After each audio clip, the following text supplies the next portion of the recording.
Good morning, everyone. Hope you guys had a fantastic evening and fantastic night's rest. Oh my goodness. I had a bit of a rough sleep. It's getting harder to sleep at night. Just so dry. Only thing I don't like about winter. It's so dry. Oh, it's so dry in here. Oh. So your nose all dries out, so you start breathing through your mouth, so your mouth all dries out, and then it's nothing but mucus, and you're just like, I wake up in the middle of the night and chug water. Need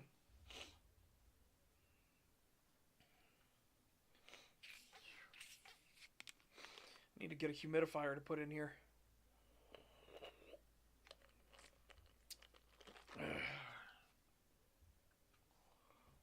Oh my goodness. Okay. Right. So, chat, the obvious thing today, we're going to be continuing our look into both books, technically, because I'm going to be doing some excerpts from Den of the Arctic Wolf as well.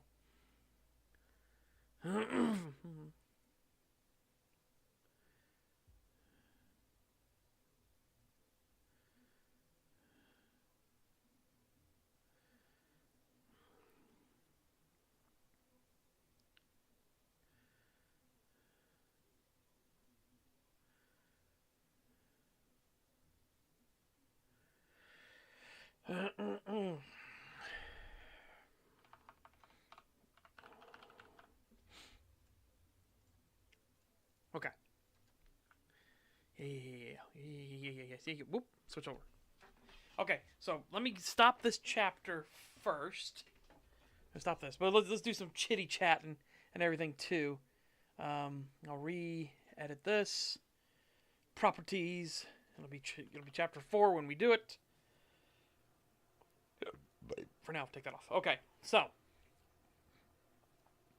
over to weekend. I finished Apothecary Diary Season 2. Absolutely fantastic. Genuinely, like, just mwah, hands down. On Friday and Saturday before that, I was also reading through a manga because I thought it would be funny and realized how fucking unhinged it was. But it was Kimono Michi Rise Up. And it's about a wrestler who is the stereotyped super furry. It was unhinged, to say the least. The final obstacle in the entire manga was himself.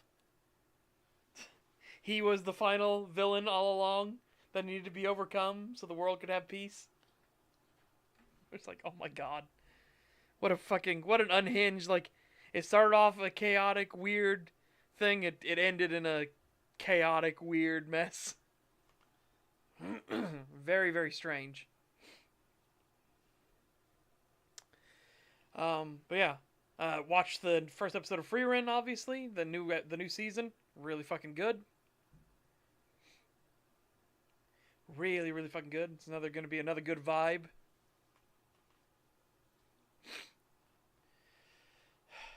Yeah, Apothecary Diary Season 2 though. Holy shit. There's a Season 3 already confirmed, so that'll be nice. But yeah, Season 2 was wild. That ending arc especially was heartbreaking, but so good. So good.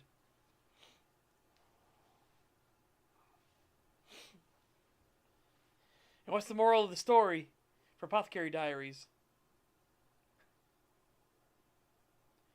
Women with absolute power are the enemy. That's what the moral of the story is. Oh, because the late emperor's mother, who was known as the Empress because the late emperor was called like the fool, the feeble, the idiot. His mother was so domineering and controlling and everything, like she essentially created a stunted spawn of a fucking emperor who just let her do whatever she wanted as the dowager, to the point where she literally got called the empress instead. And yeah, his escapism to try to get away from women. He liked little girls, and that had repercussions throughout the entirety of everything. Like, oh my god. Oh my god. It's fucking yikes. Big yikes. Dire. Very dire.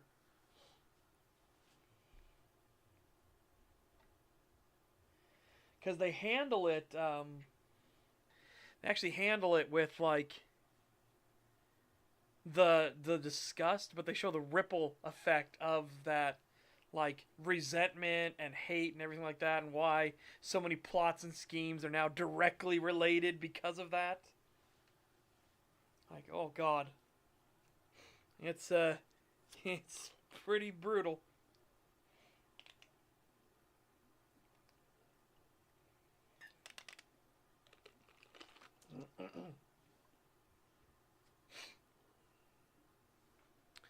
Oh my goodness sakes. Okay, chat. So how about you guys? You guys watch anything? Read anything? Do anything good over the weekend?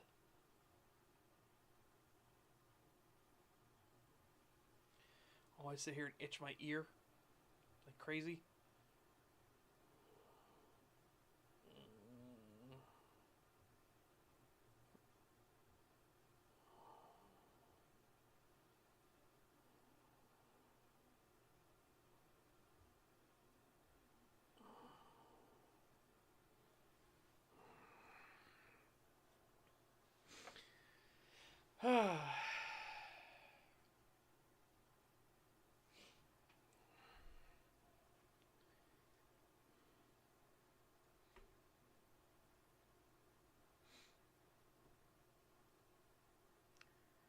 Just played games of the weekend? What'd you play? Projects. So the current one is around a Nightmare Realm. Still brainstorming on it. Nice.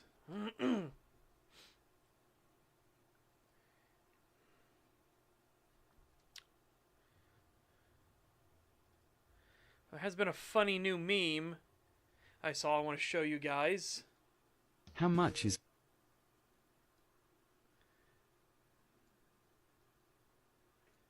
Alright. And it relates to the whole thing of, like, OpenAI is now, like, it's going down the toilet rapidly. So that's fun. The Asthma Slops second season. Enclave Emily on Sunday. Stopped halfway because it was too late even for her. Yeah. So we're going to watch a meme real quick, but it was related. OpenAI has gone in the red again by several $1 billion. Is it a billion or is it a million? Let me make sure I get this accurately. Billion. Yep. So, yeah, internal projections indicate annual losses of around 14 billion in 2026. That's where the projections are going. It's going to be 14 billion in losses. Get fucked, OpenAI. Hopefully AI goes away forever. Cuz this is some absolute bullshit. We are living in a dire time. And to put that in perspective, I hope the lawsuit comes in like a meteor. That'd be fucking great. But to put that in perspective, welcome to what AI is like. This is what we talk about with, like, why AI is so bad and so many companies relying on it, wanting it to be the future, is a fucking cancer. How much is audio manipulation? Audio manipulation nulati onulationulation is the spinach artichoke dip. Every book which wasn't meant... Consider shortening this phrase. Every mini book.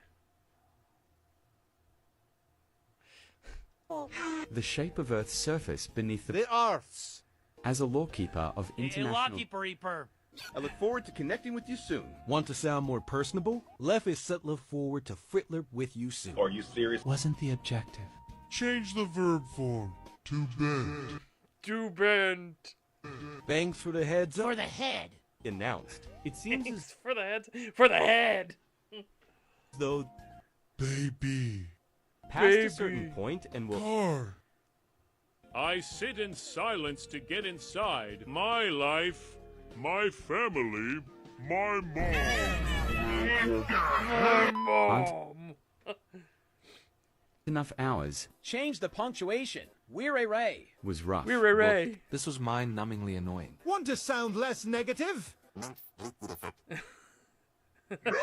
Yeah, I would love to catch a ride with you to the office. Rewrite for clarity. Yeah, I would love to ride you to the office. George Vancouver was a British explorer. File. This mystical artifact supposedly had Correct your spelling. Henry Mystical. Irital proclaimed in defense. Soldier. I'm going. It isn't. But it is awesome. Did I tell where all of my information came from? Interesting.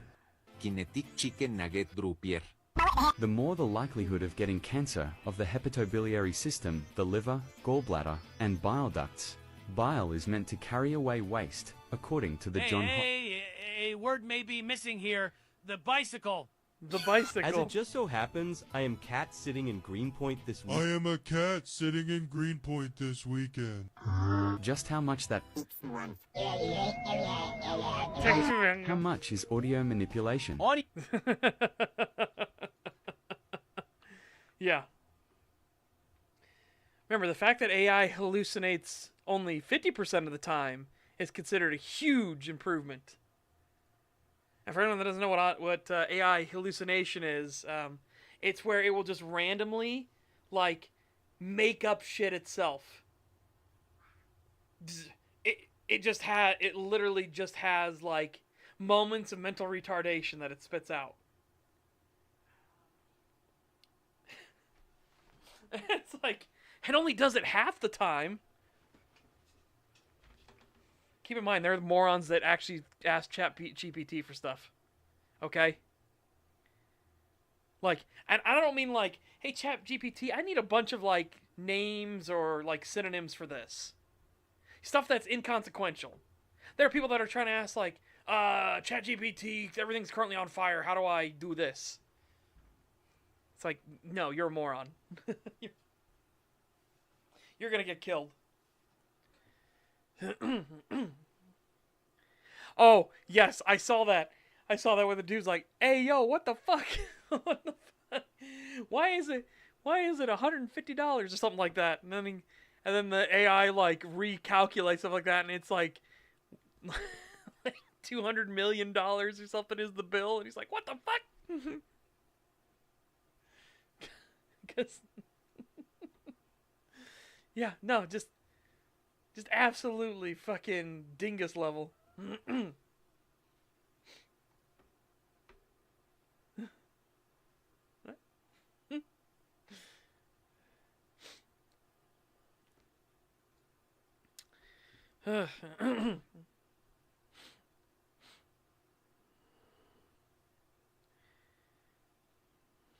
Do my thinking for me, oh great and powerful computer. AI.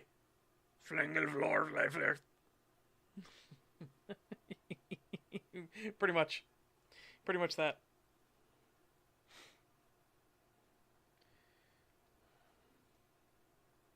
Now, I can't tell you how much I am super happy that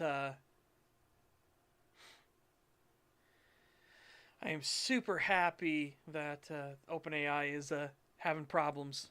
Because you know what happens if OpenAI goes under? All those companies that are relying on it as a bubble, like Microsoft, they're next. This is a fucking catastrophe. But Microsoft's CEO has always been a fucking giant mentally impaired moron who has no concept of reality. He doesn't live on this planet. It's microslops. It really is. No, it will refuse because, again, look who they've got at the head of it. When you've got an incompetent engine at the head of it, you know things are going bad. He's brown. Yep. I said engine.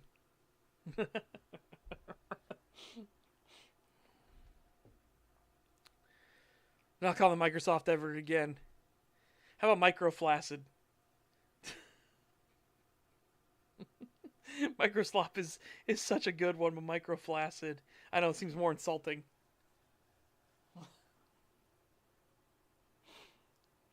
Microslop. Oh. I remember Fat Electrician had a good joke about it where Little Caesars is a dick joke.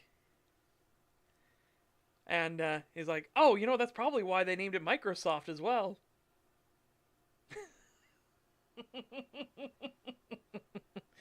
Bill Gates probably got a fucking millimeter on it.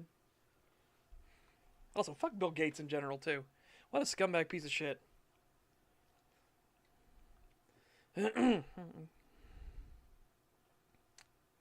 Nice. There's been some good browser suggestions, like the ones that edit all the Wikipedia pages to tell you, like, Wikipedia is one of the richest, most, like, Democrat-funded organizations on the planet. Wonder why they're so biased. Don't, we're gonna lose all of our funding. We need you. Give us donate $2.50. Like, that's all you need to do, and you'll keep Wikipedia alive. It's like, no, Wikipedia is actually one of the most psyoped and government-controlled assets on the fucking planet, specifically by the Democrat Party. You never would have guessed it, though, would you? Given that they constantly try to edit and change things and are used by stuff like YouTube as fact checks. Bunch of morons.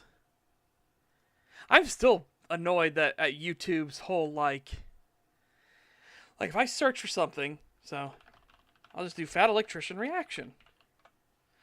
And then you want to filter. You know what's the problem with these filters? Hey, you happen to notice the problem with these filters? Look what they got rid of. Upload date's not there anymore. You have to, they've made it its own fucking category, and you have to pick an exact time frame. No. Get rid of this retardation. Put upload date back fucking here where it belongs so we can look for new stuff. Oh my god. Oh. YouTube, the cesspit cancer that never ceases to make you question if anybody has a brain there.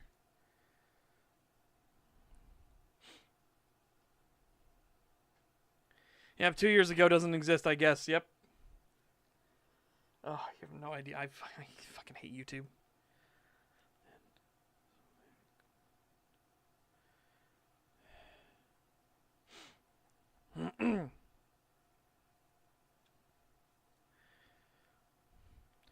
Wurzel Root has a good video on Wikipedia's fuckery.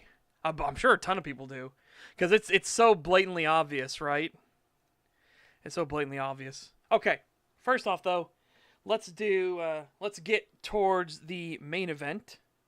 We need to do. We're going to start with Den of the Arctic Wolf though. Go through that.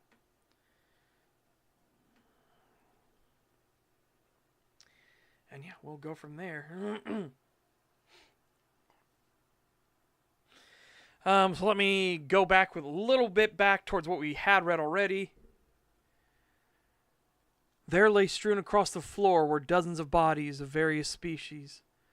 Around this pile stood 12 skeletons who were carefully channeling energy into it, which was slowly melting the bones and flesh into larger pieces. This was the groundwork to bring forth an infernal juggernaut, which would act as the siege breaker for her undead horde. Said horde was growing rapidly as the necromantic energies she had instilled into the shield would slowly convert dead bodies into new fodder. There was a surprising number of human bodies scattered around, though most were far too decayed to make greater constructs. Even so, it was almost time to retrieve her compatriot and instill the ritual with the most important ingredient, a stepping stone on her road towards revenge. All that stood in her path was a simple backwater village in the frozen north. A smile crept across her face as she had to laugh, for such a simple and small thing was of no concern to her. Her gaze was firmly set on the future, and that fire burned intensely.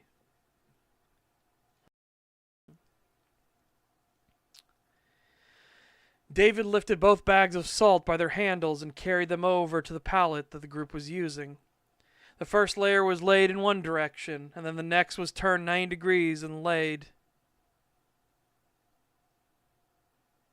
And laid the next. What? All right, I fucked up the sentence real bad. Hold on a second.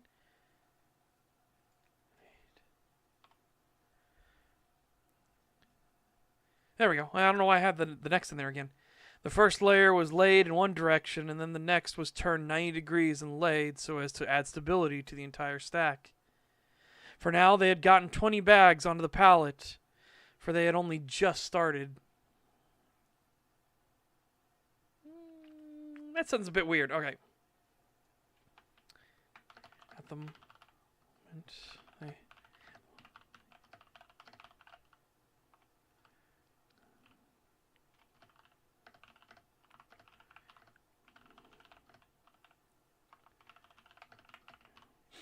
At the moment, they had only just begun and had 20 bags all ready to go.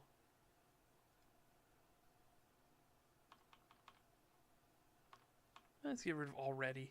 Put ready to go.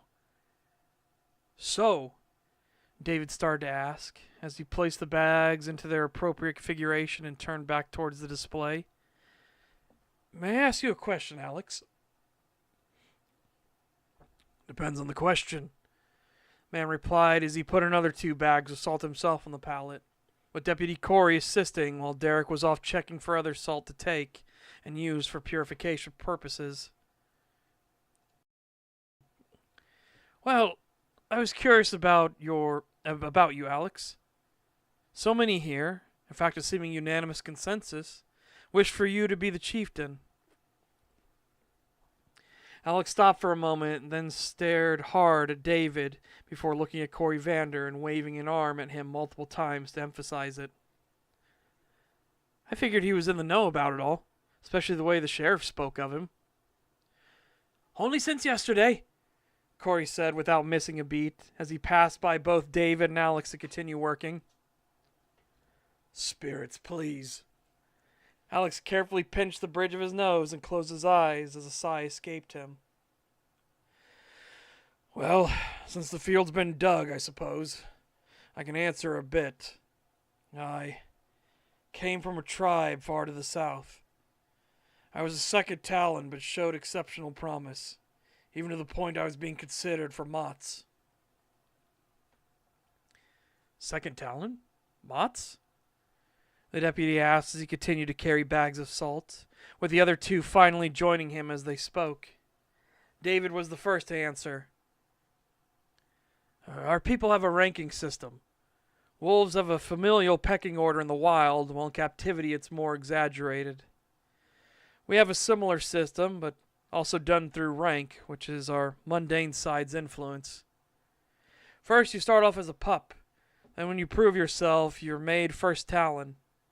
Age is tracked separately from this point on. Excuse me. Age is tracked separately from this point on, with most starting at first Talon pups. You can then choose to advance up the ranks, but it requires proving yourself and shouldering more responsibility. The most incredible part of this is that Alex here was only a second Talon, yet was being considered for the position of Mott's. Corey raised a brow and looked at Alex to try and fill in the gaps of his knowledge. Master of the Steinwerke. A guardian of... Or rather, think of it kind of like a sheriff, but also a military commander responsible for the defense of our sacred homes. The fact the second Talon was being considered to sit on and lead the lower council is impressive.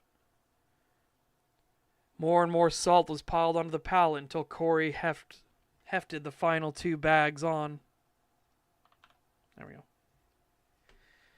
Do all of you, well, your kind, operate the same way? To an extent. Some will change the names of the ranks for local tradition. Like the Gwali of the Golden Dawn Imperium will use a standardized societal rank from the elves. For the Pyrewil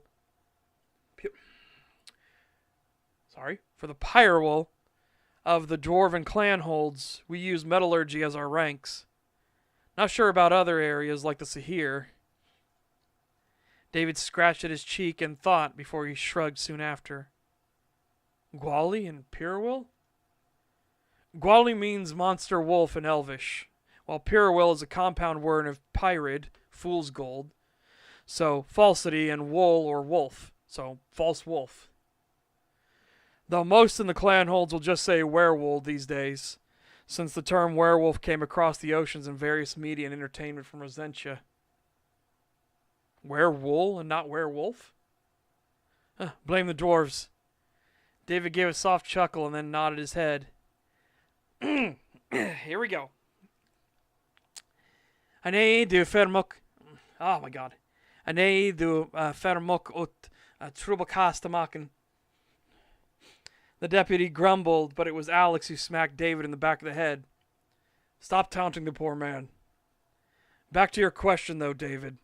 Obviously, I did not become the Mott's for the tribe. That was when... Alex's voice trailed off for a time before he took a deep breath and spoke more firmly, if cold. That was when my best friend fell to his temptations. The tribe tried to rally around me, comfort me, offer anything they could, but I was wallowing too deeply in my misery, and thus dispersed so as not to drag them down with me. I'm sure some of them are still worried you may have fallen too. Perhaps so. But the work in isolation here stabilized me for a time. Though loneliness was setting in for sure.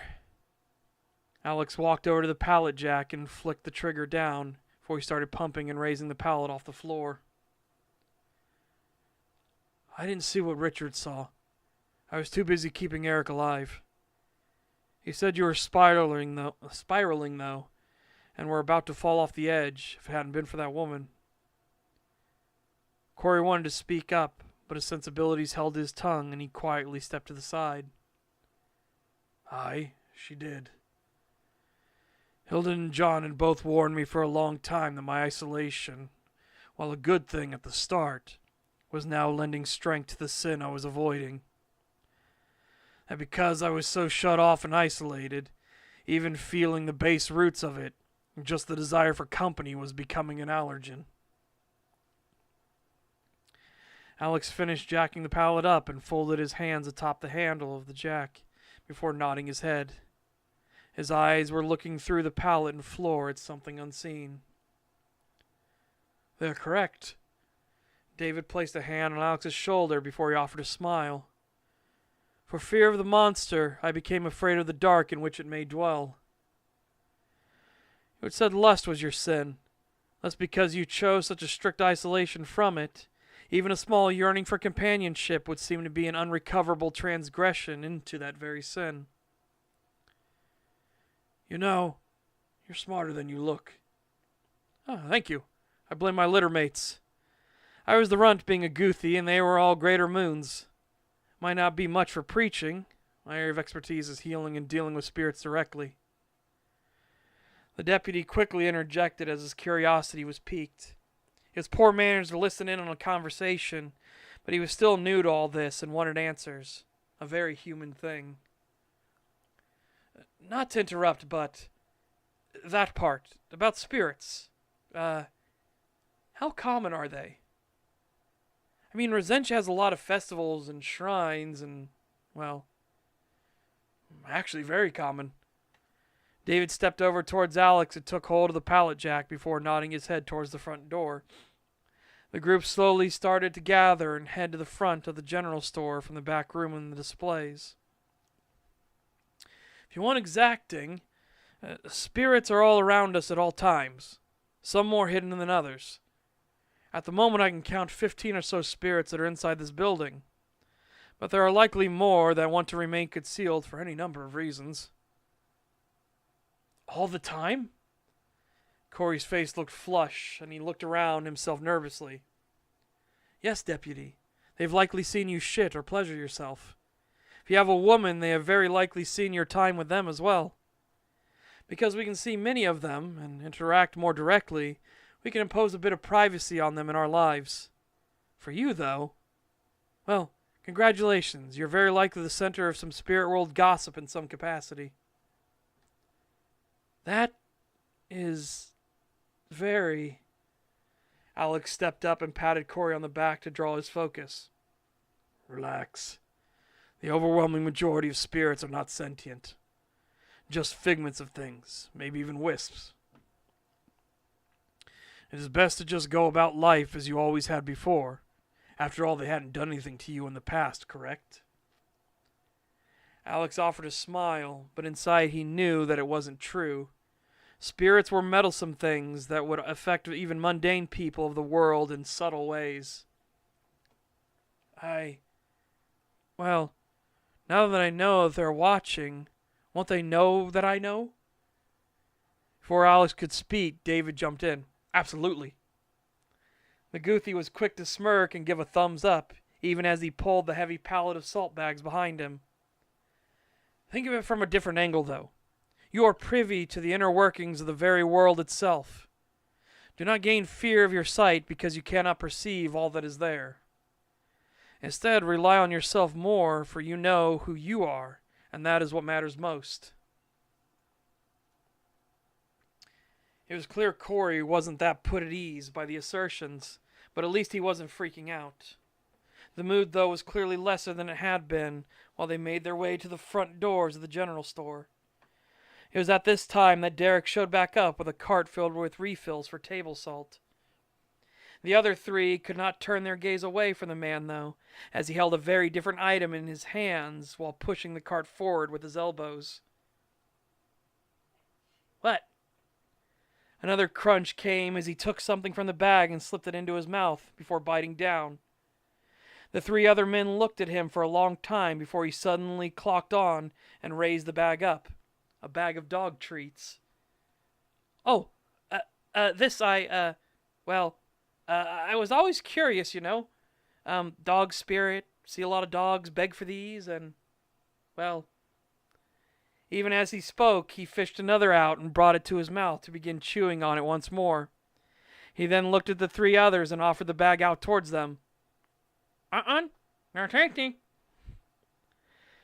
Corey immediately refused before he watched his other two compatriots look between each other and then shrug. I must admit, I hadn't thought of it before, but I'm curious now. Alex spoke up, and both of them approached to take a snack each. It was at this moment when Corey's face twisted into pure disgust, and his mouth hung open in disbelief. It was also at this moment that the deputy's worries and fears about the spirit world were lessened.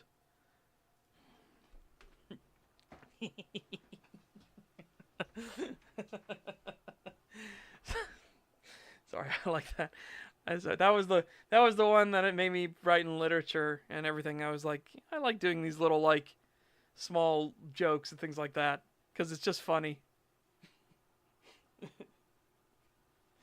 Well, hey, they're werewolves and he is a Gravar, so he's a grave hound. He's a dog spirit in a human body. He's like, you know what? I was always curious. We don't get doggy treats in the spirit world. And so while he was rummaging through the store to get the salt and everything like that, he obviously picked up a bag of dog treats.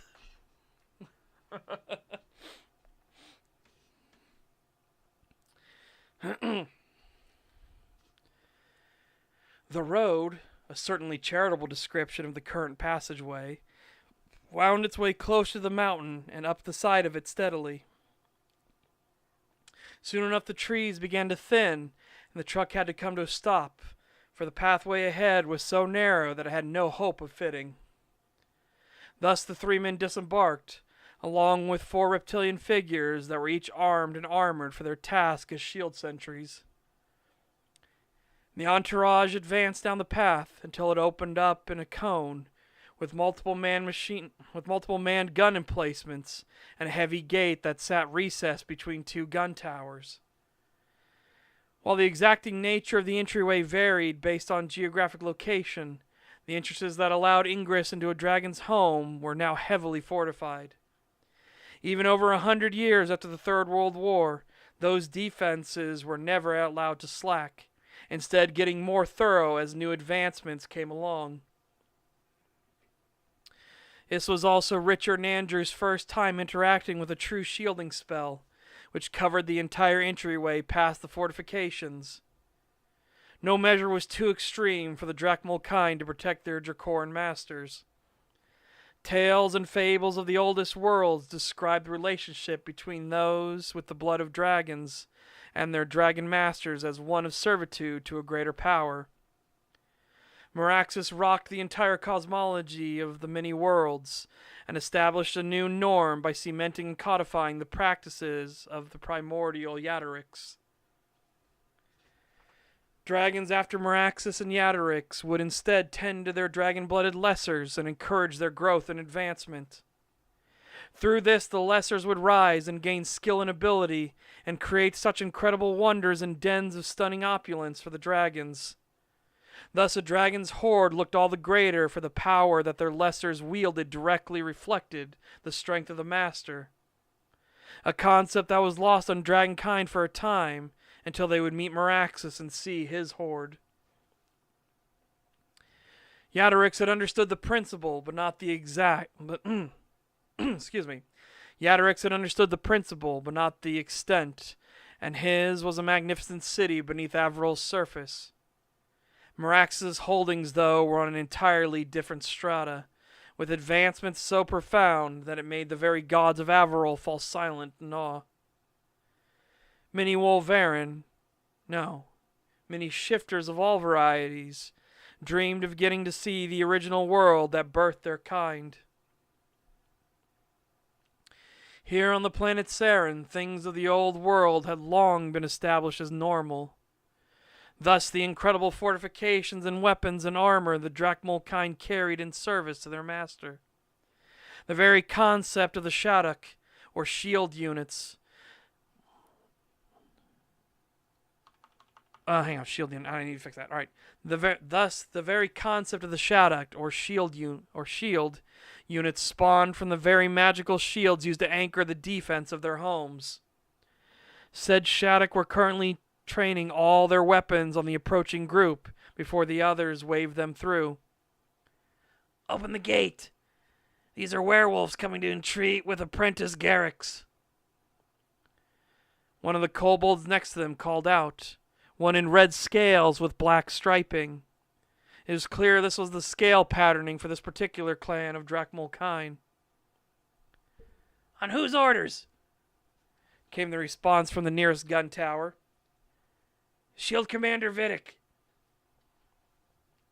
There was a delay in response when his name was given before the sound of the tower's gears came to life and started to swing the gate open and towards the approaching party. This was a methodology of gate construction to strengthen it from being rammed inwards by allowing it only to open outwards. Once the way was clear, the group carried on forward, though they were able to overhear many of the little dragon-blooded creatures speaking up. Most of the conversation was expressing incredible curiosity if this group really were werewolves, and if they would get the chance to see them in action. It seemed that the great dragon Vinter was educating his people well, for most dragons may only give passing lip service to the very shapeshifters existing. As the group passed through the shield spell, there was a slight crackle of energy, as if static, as they moved through it. This then made John realize something. But for the time being, he decided to keep it to himself. While he wasn't an expert in magics, he would absolutely be able to ask someone here about it. More importantly, this was the first time any of the three had been inside of a dragon's den before. It would be a lie to say the three of them were unimpressed, as the opening antechamber, replete with several more nests of mounted ordnance and a heavy bunkered door, greeted them. Kobolds, kobolds talking, yip, yap, yop, wow. Rude. No, they do speak the dragon tongue, though, and again, like I said, the dragon tongue is very melodic. And also deals with the whole thing. You know what the Drachmal kind. I've shown this before on stream. We'll do this again real quick.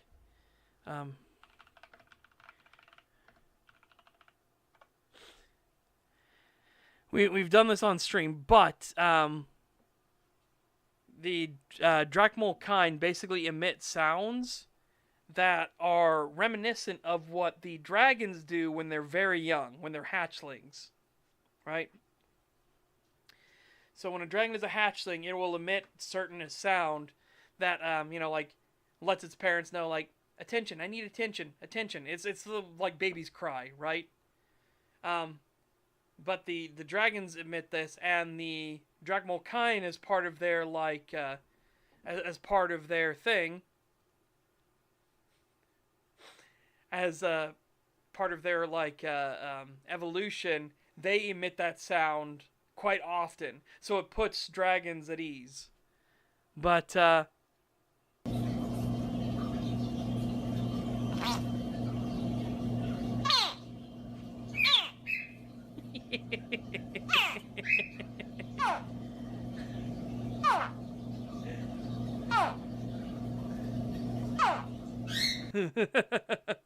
yeah, Anti-Boy Scout, did you remember from last time we did it? But yeah, Baby Gator, of course. Yep.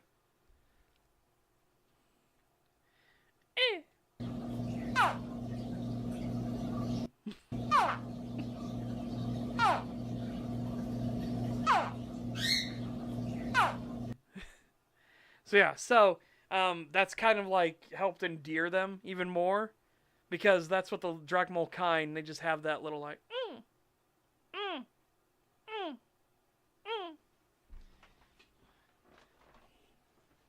Again, it's a survival methodology, right? If they're mimicking something else, and it gives the benefit of being like, it's like, no, we're small and weak and everything like that. Don't hurt us. Don't hurt us. We're on your side.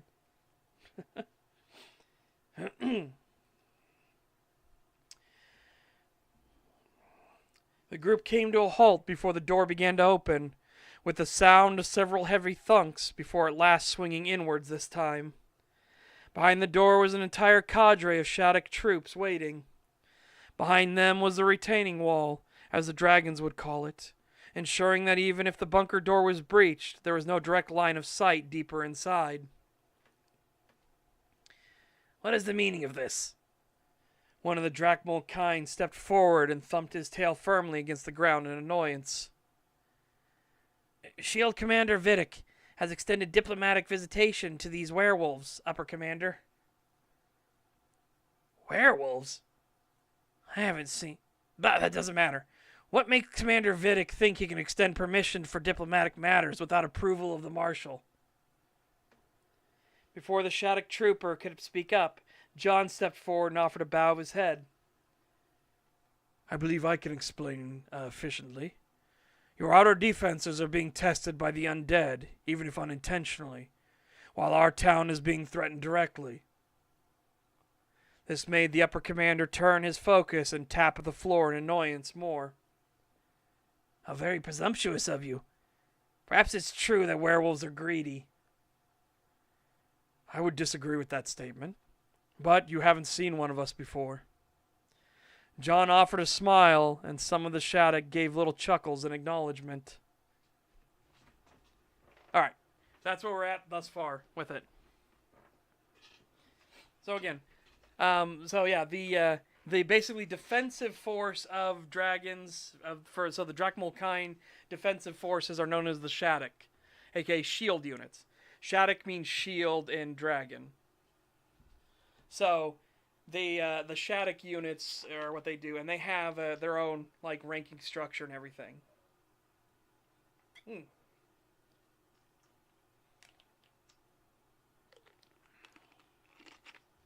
And Marshall is carried over as a traditional one for their supreme commander, which will always be a Drachmalkine.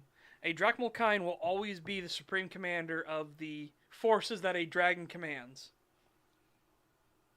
That is a tradition that is carried on through Averil, which is where Deverick Ebonscale came from. He was the first marshal and first hero of Drakor, so like they even named Fort Ebonscale after him, and specifically after his tribe, his clansmen. Yeah, he was the marshal of Drakor's forces. So that's a tradition that's carried on through a lot of the dragons after it's rippled out from Merax's influence. So now the Drachmalkine have Marshall as their like supreme commander.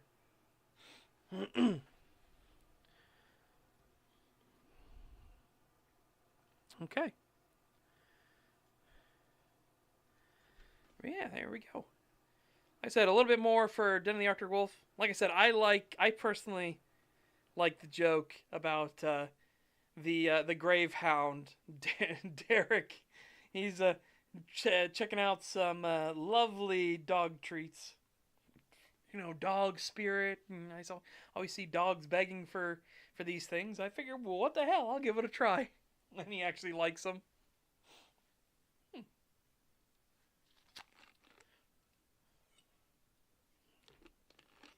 And then, of course, the two wolves who never thought about it because, again, there's all kinds of other stuff they can get. They're like, you know, we never thought of, like, even trying a dog treat. I wonder how they do taste. So then David and Alex both go give it a shot. Okay.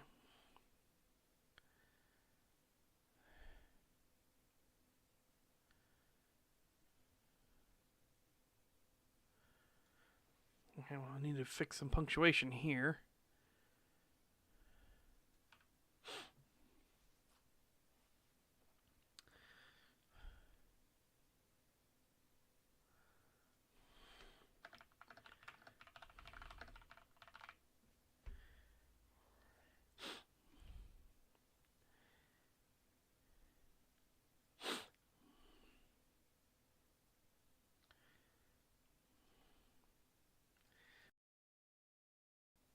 Okay.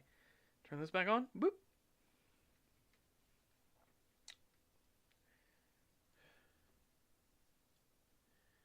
And let us be gone.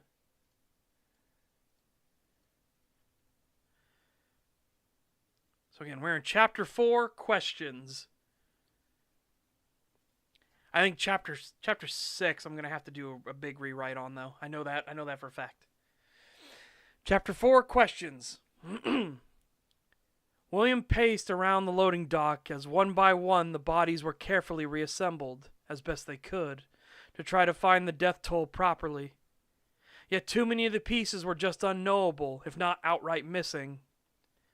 In the meantime, they had gathered a roster of staff working the site.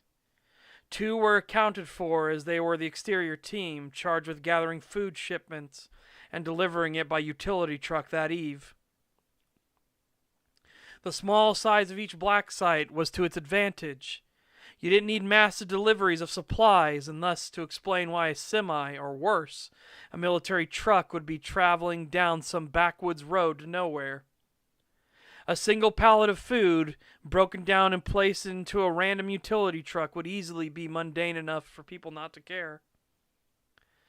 Those 2 were also being detained, as standard NDA procedure, to ensure they had absolutely nothing to do with the attack, though William was certain they would be back at their duties quickly given the mounting evidence. And this needs to make more sense. Such evidence as the bodies that had clear bites taken out of them. Whatever the truth of what happened here, it was clear something big, mean, and probably wolf-like came to collect its pound of flesh. While they couldn't know for certain, it appeared the thing was here to rescue someone. The man in cell 230, noted as being curse afflicted, and with the designation for wolf, perhaps? It felt odd to think that the... It felt odd to think that even given his constant dreams, he always did his best to avoid anything directly associated with wolves. They were his comfort, the thing that eased his nights and sleep, and so to think about anything associated with them for work felt like trying to poison himself against them. Even so, if there were a threat to the Republic, the one he fought so hard to defend during the war, then that need outweighed his desires. Jeremy came out... My God. Sorry, John, I'm having a tough time reading here. Hold on. I'm feeling all, like, clogged.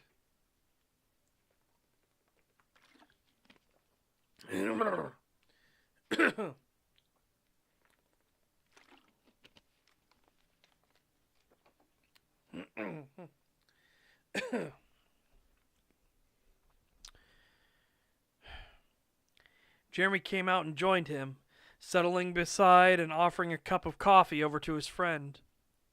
Will gave a smirk and then slowly took up the cup and let the rush of caffeine hit his system. Or he would if that sneaky son of a bitch hadn't given him the wrong type of coffee. Oh, gods. What is this piss, Jeremy? The agent smiled at him and gave him a slap on the back. It's better for you. All the terrible taste with none of the horsepower. It's all this outpost has left, apparently. Shit, I want to revise my speculation. Clearly this was a group suicide pact. One of the other cleanup crew overheard and stifled a chuckle, but couldn't wipe the grin from his face.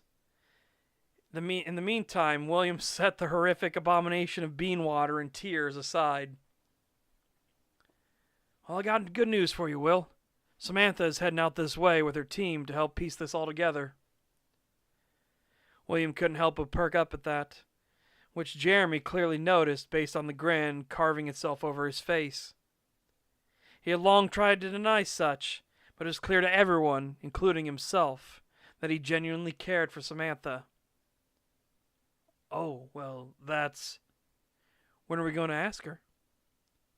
I mean, we're colleagues and going on dates with our schedule... Not that. When are you going to ask her to marry you? By the gods, Jeremy, we haven't even dated yet. There are monks less chastened than you. Everyone knows you only have eyes for her, and she seems to be the exact same way. The scuttlebutt is that she only talks about you or shows interest when you were brought up at the water cooler kerfuffles. William was about to speak up again, but Jeremy just leaned his head forward and opened his eyes wider. This got him to immediately see such a prospect and instead sigh. It had been true that Samantha was one of the few people he never felt any such apprehensions about. She always seemed to respect and care for everything she had been given. Sure, she cracked jokes, as did everyone, but there was never a sense that she was ungrateful or just being stuck up. It's poor timing, but I'll ask her when she gets here. Glad to hear her say that, cuz. Jeremy slowly stood up and then leaned over to whisper softly, She just walked in. William's eyes immediately shot to the heavy bunker door that acted as the entry for the loading dock and smiled. Samantha was a woman that took good care of herself. Long black hair pulled into a single ponytail that was currently threaded through the clasp of an NDA ball cap. She had silver eyes and stood at 5'9", tall for a human woman, with a fairly strong build. She even drew William's attention intently to her warm smile and the fact she had a beyond ample chest. What was he thinking about now? He had to focus his mind and stop letting it slip into the ideals of carnal want. She was a smart woman, admitted her shortcomings, but worked diligently to become one of the best field analysts the NDA had. Hello, Will. Her voice was as smooth as ever, and he lightly stumbled and wrestled with his thoughts before finally speaking up. Samantha. I fumbled it. Samantha, would you... No, he didn't want to be passive or timid. They didn't carry him through the war, nor would it serve to set a tone as some weakling out of his depth. Samantha, let's talk a moment. Samantha gave a warm smile once more and nodded her head. Her silver eyes looked to William, who began to step around her and back outside. She had never really intended to do so, but she had long ago fallen for him. He was tall at 6'3", well muscled from the care he took to stay fit and healthy. His dark brown hair was well maintained and contrasted to his piercing blue eyes, a rarity in that I didn't have brown for both.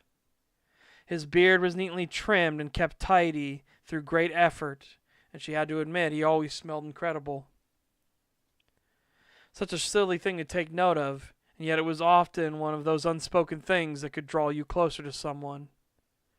She also had to take note that he never seemed ungrateful for any situation he was in. Sure, he would voice dissatisfaction at the moment, but then would simply take a deep breath and start putting in the work. She never felt the same sense of pettiness like in all the others. She had to admit that one bit of advice he gave, something so simple, had stuck with her for so long. We play with the hand we are dealt. Perhaps it was his time in the war that gave him such a pragmatic view, but the way he carried himself in life now fascinated her. So much so she realized she was still processing her thoughts, and William had turned and was waiting for her outside. Hastily she cleared her throat and quickly joined him there. So, I have been thinking, and it has been made abundantly clear, as has everyone else. Samantha let out a soft sigh. The mention of everyone else was a clear sign that it wasn't something between the two of them. Did she do something wrong, or was he going to talk with her about other matters of work? I see. What has everyone else been thinking, then? Well, it seems there is this notion going around that I should ask you to marry me.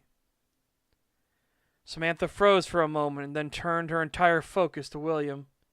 Whatever other thoughts she had were cast aside in an instant, and she was intently tuned in directly to this conversation and this very moment. Now, I believe that's going too far, too fast. Yet I agree with them in part.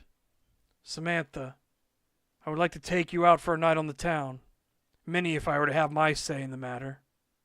Yet know that the intention is to one day, should all prove well, take your hand in marriage. I can deny it no longer. I am small.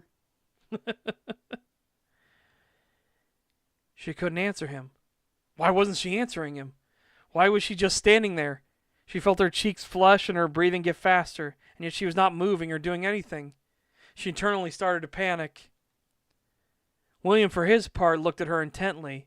At first stoic, but slowly the panic was setting in for him as well. Had it been too much? Had he inadvertently cast her away from him? He needed to speak and fix the situation right now. Yet before he could say anything, Samantha finally acted. She threw her arms around him and placed a kiss directly to his lips.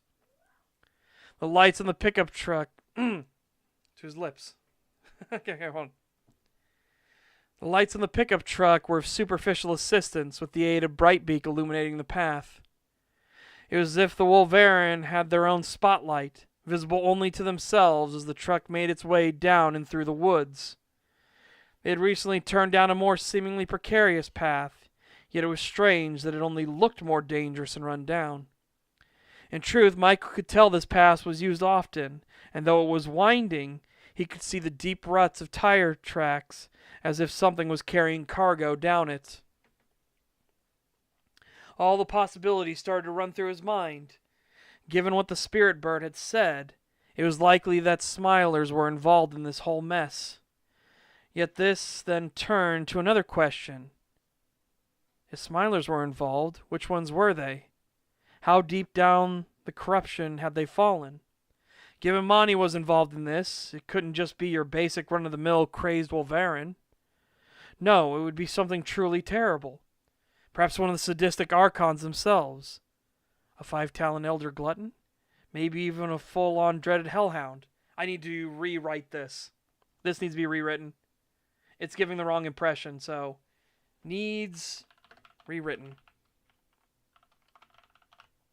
One, because he keeps referring to smilers in plural. Smilers don't work in groups. He's using it as a smilers are involved, right? So I think I might pull that down and make him less about saying smilers as a plural, and do it was clear that a smiler was involved, just to make more emphasis, because I don't want to get the wrong impression. The whole point is that smilers can't work as a group, but he was using it as I'm declaring it as a whole group thing. I also need to change something because he didn't say chieftain, because chieftains, if a chieftain falls, that's shocking. But yeah, so I'm going to change that. I'm going to change that a bit. So that needs to be rewritten. We need to fix that. His musings were interrupted as he noticed the light shining from Brightbeak suddenly shift to focus on something. This caused Michael to slam on the brakes, and though he wasn't going that fast, he was on a dirt road, and so the tires skipped a bit. Now both Brightbeak and the headlights were shining on this thing. It was a man, being the optimum choice of word, as the thing stumbled from the trees and growled. This man was half shifted through, his body racking itself with pain and agony, and his vocalizations being wheezing cries. Fur had started to grow on much of the exposed body, clothing tearing where the mass had started to rip through, and his face was partially shaped like that of a wolf. The man was showing incredible resilience in resisting the curse. Michael furrowed his brow and then quickly got out of the truck.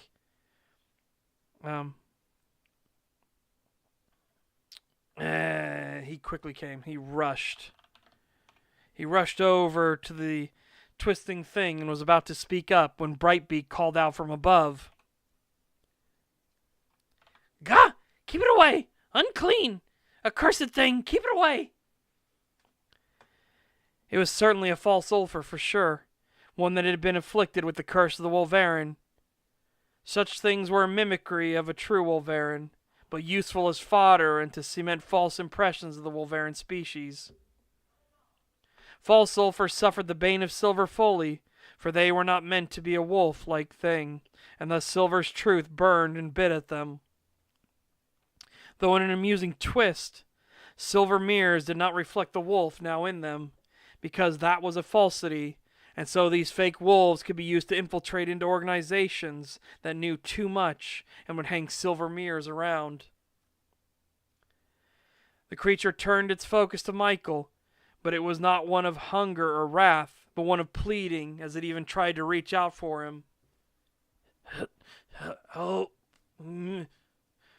was all the thing could say before the sounds of bone cracking could be heard, and it doubled over in pain, falling to the leaf litter and dirt road while it writhed.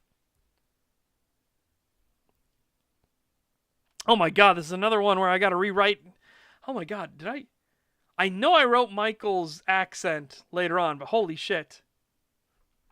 Michael accent moment. I'm going to read what's here as it is. It needs to be rewritten to his accent. Stay low against the soil. Focus intently on the dirt itself and on breathing. Each breath brings momentary relief until the change is done. You also need to stop resisting it. There is no going back for you now. The thing whimpered and writhed more, trying even harder to resist.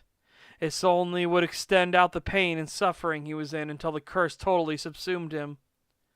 As such, Michael took a deep breath, drew his right hand up and moved his fingers into a specific pattern, one practiced many times. The casting would use some of his magical reserve he had, but he needed to safeguard his uniform and didn't have time to strip. With the casting done, he then began to feel pain surge through his body as his own bones stretched and cracked. His body elongated, his face distorted slightly, and some fur was forming along his arms and back, but this was still concealed. He took on the form of the Ulfhetner, the thing between man and his true form. He then pushed his boot onto the false sulphur's back and shoved them down. "Stop resisting it, pup. The pain will only cease once the curse has run its course." It was as his boot pressed down and there was a closer connection between the two that the ranger realized something else. Whoever had inflicted the curse on this man hadn't bothered to use the mark of the Alpha. This was a wayward and free afflicted that was incredibly dangerous. And that was incredibly dangerous. Whoops. Gah! Don't touch it! Gross! Disgusting! Gross all over it! Dirty! Unclean! I do love doing Brightbeak. Especially when he's, playing it being a bird brain. Brightbeak continued to call out from above, the beam of light focusing squarely on the two of them. It was another bane of those cursed. The spirits did not like them. They were very uncomfortable near them. This could be lessened over time, but for a fresh afflicted, they were an intense repellent to the spirits. So much so, they even suppressed figments within an area around them. The ranger took a deep breath as he kept the writhing beast pinned to the ground under his boot. The only real question now was should he perform the mark of the Alpha or not. It wasn't something Michael was proud that the Wolverine knew, but he had to admit it was incredibly useful. It would ensure that this false sulphur would be subservient to him and follow his orders as best he could. The curiosity, though, why did whoever inflict this not already do it themselves? Could this be one of the incredibly rare spirit contracts? Even though spirits looked upon false sulphur as terrible things, there were those amongst the spirits who, mischievous or not, would inflict the curse of the Wolverine on someone. Relax. You need to let the shift finish. God damn it. Michael accent moment. Relax. You need to let the shift finish if you want the pain to go away. The thing thrashed a bit and tried to get out from under the boot, which caused the ranger to push down harder. No. You're staying right there. I got questions for you to answer. The man howled out and began to growl, anger rising in him, along with a desperation to get free. His hands slashed to the ground and he started snapping his jaws, which were cracking and elongating as the panic set in. It was clear to Michael that he was not going to calm down unless he made the ultimate choice and slowly began to enact the ritual. Fix this. He brought his right hand up and looked at it, his eyes focusing intently on the pointer finger. A warmth began to surge through his hand, and soon enough it focused at the tip, where a sharp talon began to form. As it did so, he knelt down, now quickly driving his knee into the man's back to keep him pinned before he pushed the glowing talon against his spine. There he let it dig in and dragged it down, yet there was no blood. It was as if the air itself split at the seam, the connection between the mundane and the divine. Thus a direct connection between the Wolverine and the afflicted was forming. It was a slow and methodical thing, this first part taking 10 seconds alone to draw down. He then brought the hand up, and from the right shoulder dragged it to the seam. Then came the left, each taking another 10 seconds and drawing out the process longer as the tears formed the bridge. I hate that tears and tears are the same spelling. Anyways. He then took the spot where the points met at... He then took the spot where the points met at the line and dragged out a crescent to the right and then to the left. Finally, he drove the glowing talon into the back of the man's head and dragged the line straight down to form the last link. Now the real work would begin, as the mark pulsated and throbbed in the air. This slowly drew itself up from the writhing man and stood before Michael, who began to draw both hands up and place them at the tip of the downward crescent formed. As he did so, both hands glowed softly and started to burn as the process of forging the binding contract started. The ranger continued to focus, the writhing man beneath him slowing and starting to whimper as the heat would start to sear into his back beneath both shoulder blades. As the burning got more intense, the ranger curled his fingers as if digging into the man's body itself, and then started to speak. We hold dominion of the wolf, and thus we act as alpha, guardian and guide to them. So too, with the forming of this link, shall we act as your alpha until the contract is released. As the glyph, this seam between worlds, pulsated, it then turned flat and drove itself into the man's back and into his body properly. A faint glow now accenting that the mark had been placed, and so did Michael lift himself from the man's back. Now calm yourself. As he did so, the man thrashed a bit more, but soon began to steady, still jerking in pain, but no longer trying to lash out or escape. Instead, the final cracking of bones, stretching of sinew and muscle, skin now turned to hide and fur, covering all aspects. Or I should say finished, yeah.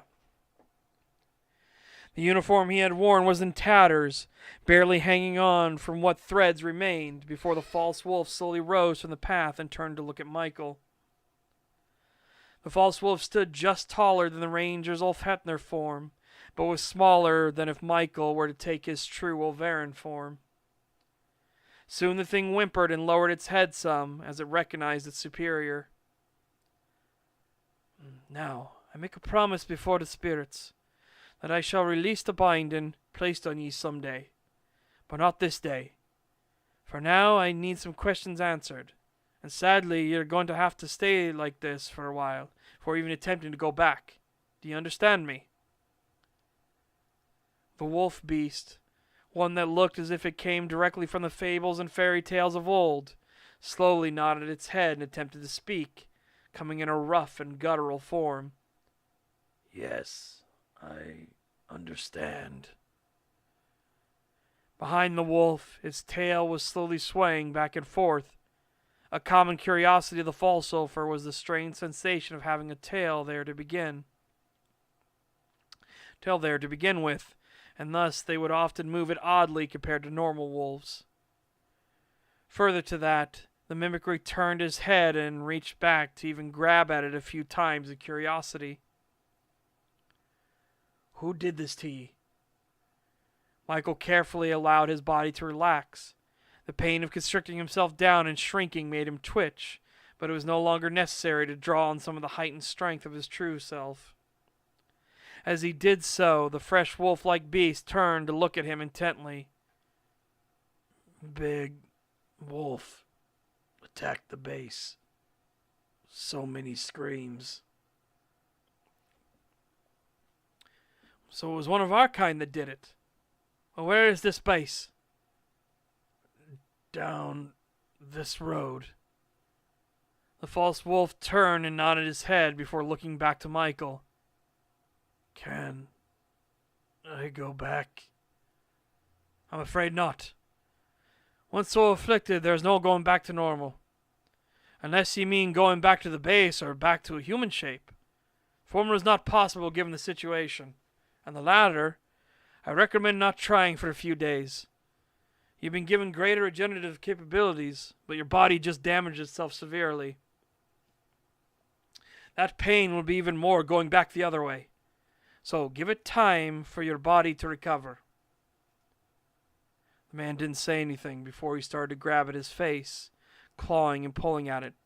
No, cease that. You should be glad you're alive. You can continue on, Mr. What is your name? From Michael's command, the fake wolf stopped trying to dig at itself, and then looked at him with a whimper. James Smith. Well, Mr. Smith, I'm sorry this happened to ye, but welcome to your new life. Don't panic, though. If we can, we'll see about taking care of your family. Don't got just sister left. Well then, we can discuss that later. For now, I need you to get in the back seat. I will pull up the privacy blinds, but Not gonna just leave you out here. Fresh fall sulfur on their own, very dangerous. Feel ill. All the smells. Overwhelming. That'd be a common side effect. Your brain wasn't meant to handle that. Will take time to get used to it.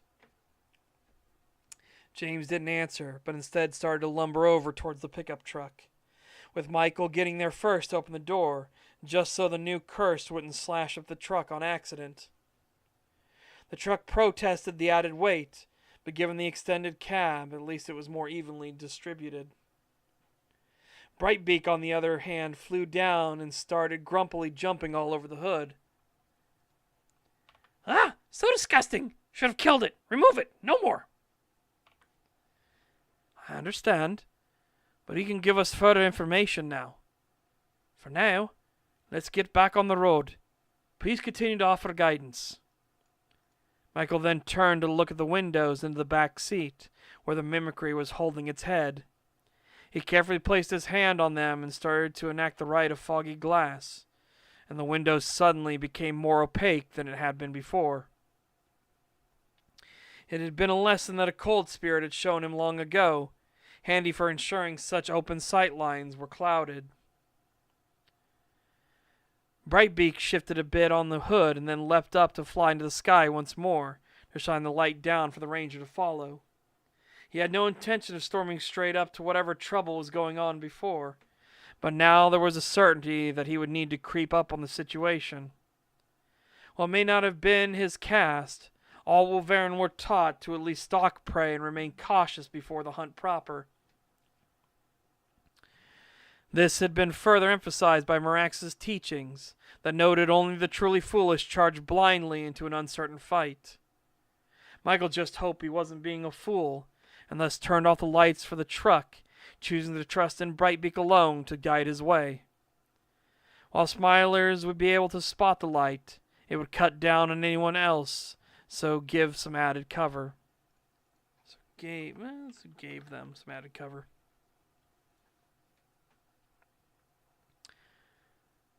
A whistle went up from Jeremy, who was leaned against the frame where the heavy bunker door would have cradled. This got Samantha to break off the kiss, with William giving a grumble in turn. So, when's the wedding? To be determined, Jeremy. But I think things went well. Samantha didn't say anything, and instead she gave him a light flick on the back of her hand. Light flick of the back of her hand, and pulled the ball cap down a bit more. Jeremy gave an approving nod of his head and waved a hand back before he went back inside. Fucking throat nut. Though to add a bit of teasing to it, he called out as he dispersed. Hey everyone, guess what? William let out a soft laugh at that before he turned his focus back to Samantha. She in turn looked at him and gave a smile, even stepping a bit closer to him once more. I wasn't sure if you ever felt that way about me, Will. Well, apparently everyone else was. Perhaps I looked like a lovesick pup whenever you were around. Two of them simply smiled and shared the moment. Though work still needed to be done, it was nice to just take a few for a breather. William especially was always grateful for the fresh air. Perhaps sometime we should go for a stroll out amongst nature. Oh, hang on a second.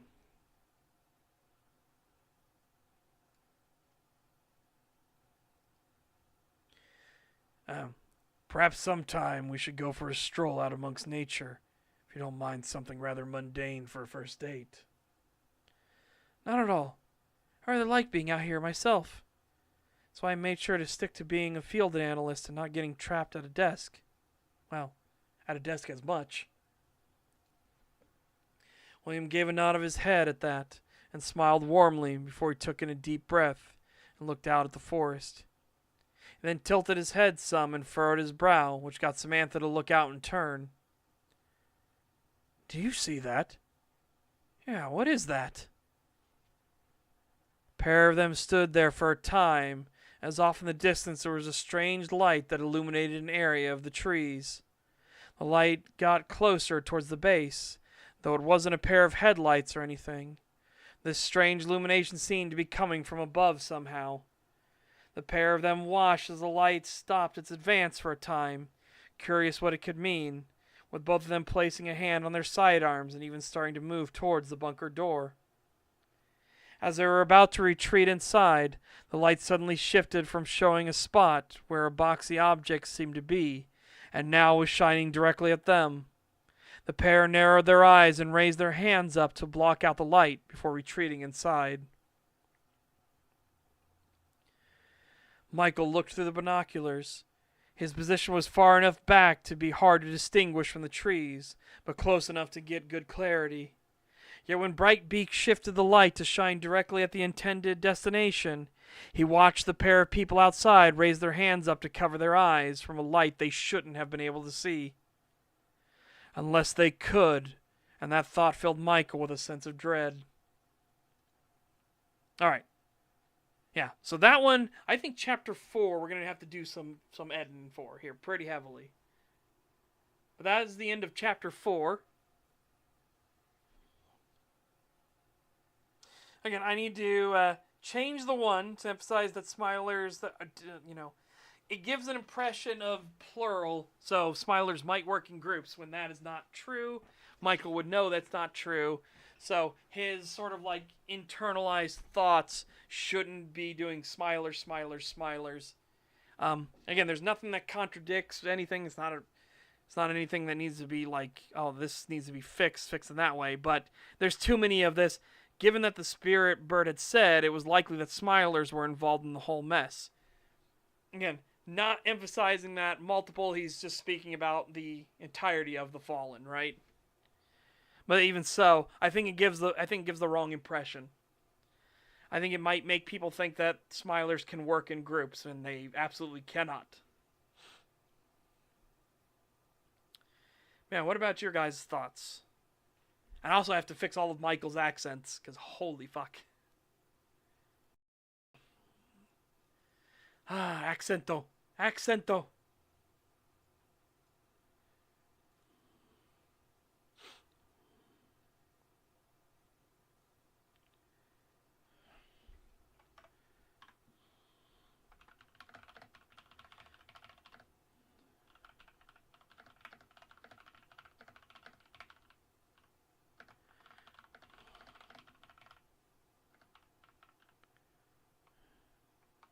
And instead of doing spirit bird, let's do avian spirit. Said it was very likely that a smiler was involved in this whole mess.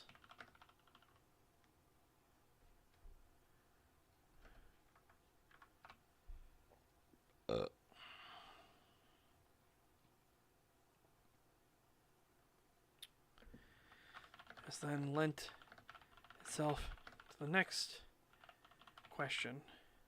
For if a smiler was involved, what kind and caste was it?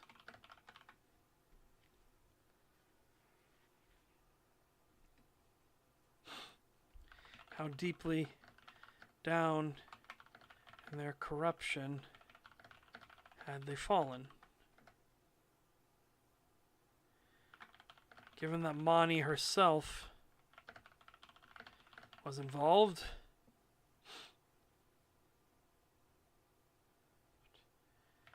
it was unlikely to be just a basic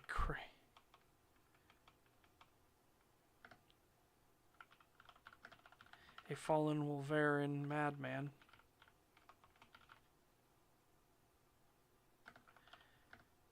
Thus, more dangerous potentials unfolded. Could it have been one of the what's the way to put this? Again, I gotta make sure.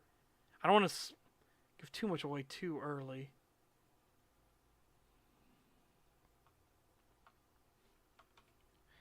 Been an elder that had to come.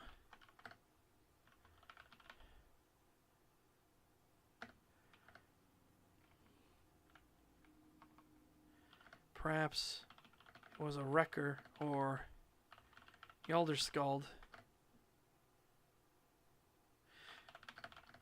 have been a full-on hellhound?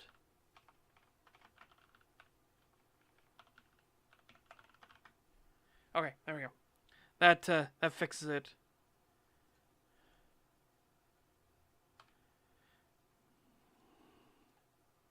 Okay, good. That fixes that. So that needs to be rewritten. Let's pop that away. Yeah, guys, feel free, please feel free to give me your thoughts on Chapter 4. So you know, again, we're fixing this up. We're editing this all up. I need to know the stuff. Like I said, I've got to do Michael's accent, obviously. This is clearly when I was just trying to get the writing down, just to have it going. Because writing the accent is pretty difficult, because you have to sound it out yourself to make sure, like, no, that sounds right, that doesn't sound right. Because it's not as simple as just get rid of all the H's, right? It's not as simple as that. If only that were the case.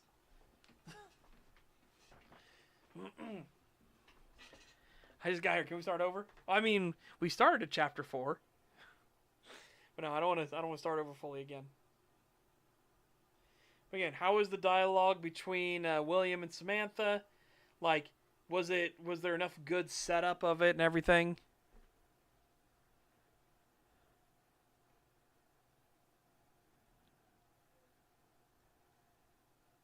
Let's get rid of the... I do that a little too much. Samantha. There we go.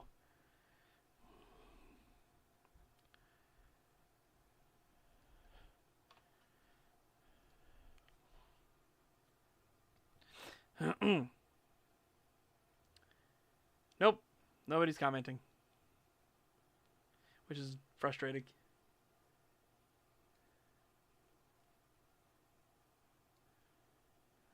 Wait, what's this? Schedule your live stream to switch to members only. Wow. Yeah, it is. It's very, very unfortunate. I gotta make sure... Let's make sure the obvious first. You know, let's eliminate a potential capability because YouTube are petty little shits. No, it is still streaming to YouTube. Okay. Yeah, very unhelpful. Okay. No, you can change it to that. You can change it to members only. That's its new thing. I was trying to check.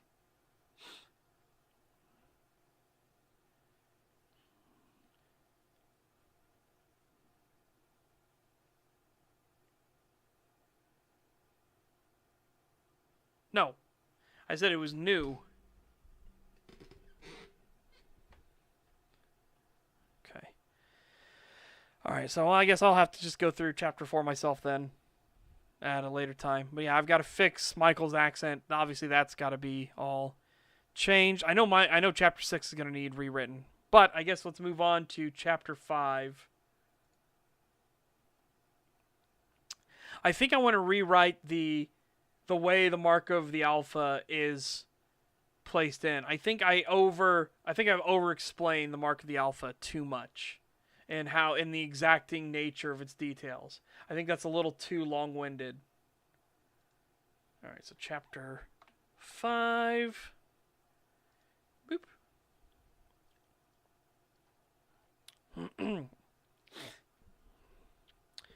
Chapter 5, A Brief Tussle. Oh yeah, absolutely. Because I was explaining like the exact hand movements and things like that of how the mark of the alpha functions and the timings and everything. That's not needed. Let's see. Chapter 5, A Brief Tussle. William and Samantha gathered the team that was inside the loading dock and brought them outside to look at the forest. Yet they had a shared frustration as everyone scanned around and looked back at them puzzled. Well, I don't see Seriously, does no one else see anything out there? It is rather obvious, but no one else can see it. Well, don't be coy. Just tell us what you see. There's a light in the...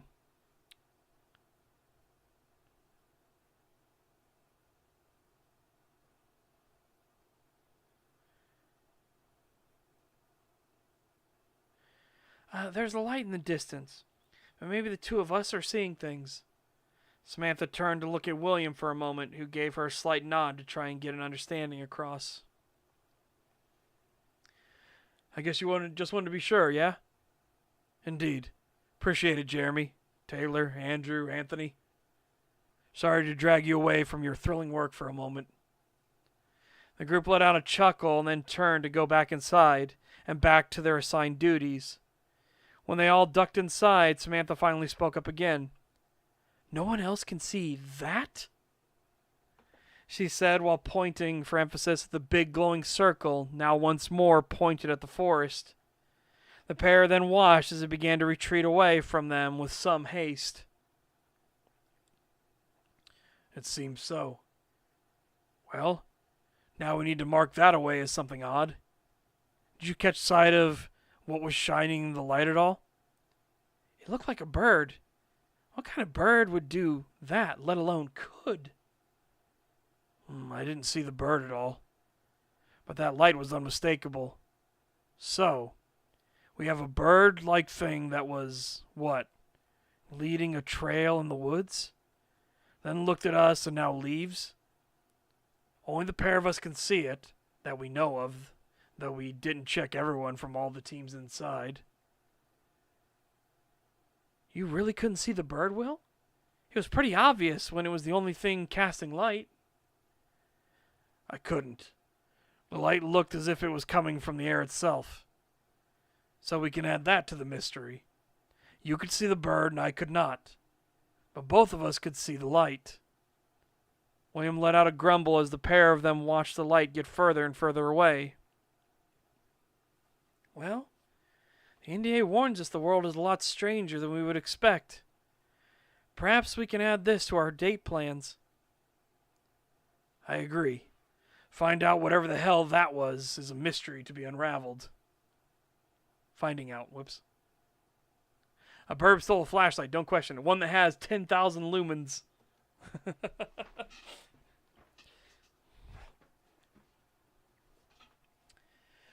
The truck was traveling far faster this time.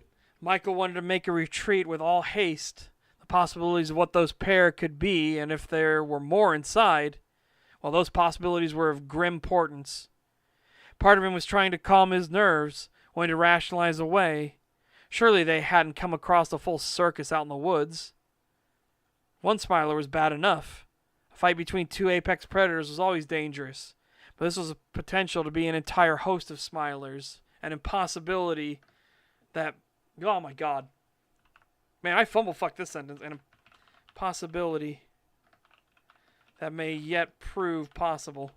Okay, let me fucking fix that sentence.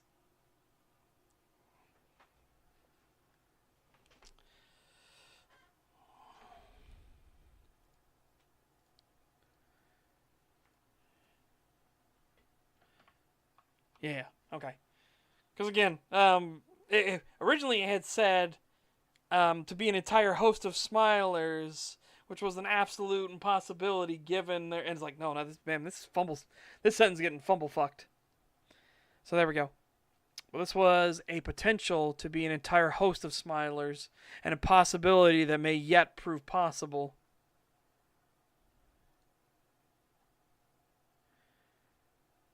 That was the base.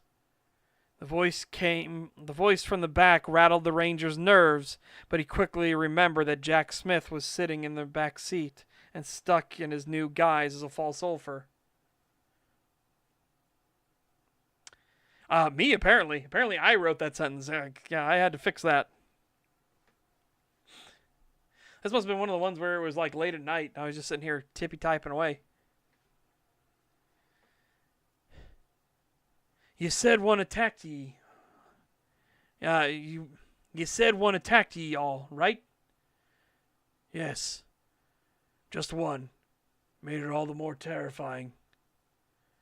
Well, I saw a couple of folks round outside your old place. Tat standard after an attack? cleanup crew. Likely came to find out why. Went dark, no contact. The wolf-like man leaned against the bars, his nostrils flaring some as he sniffed at the air. What is that smell? It's strange. Aye, that be me. Fear response kicking in. But it sure died down soon enough.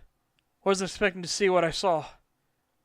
You may notice that a lot of scents are different now. You can literally smell fear on something. But I warn ye, just because something be feeling that fear, don't get confident. Everything has a fear response, even apex predators. But if one has the fear response, they will fight back far harder and with more capability. Jack didn't say anything at first. Instead, he just tilted his head some and looked around himself, sniffing a few more times. The scents were overwhelming, but he was slowly putting pieces together. There's strange curiosity now filling them.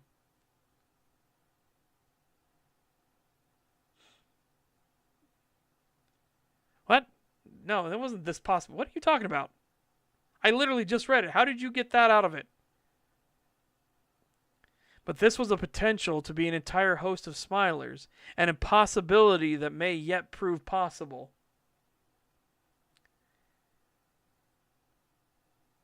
An impossibility that may yet prove possible. What were you hearing? Like, yeah. No fucking wonder. Holy shit. What were you hearing?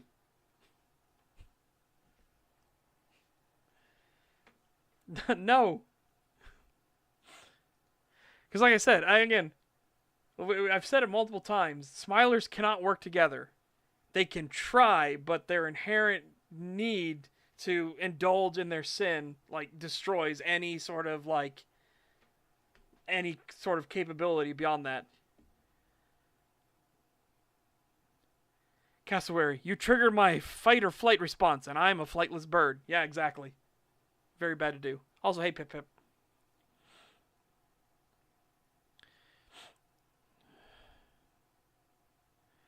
Jack didn't say anything at first. Instead, he just tilted his head some and looked around himself, sniffing a few more times. The scents were overwhelming, but he was slowly putting pieces together. There was a strange curiosity now filling him.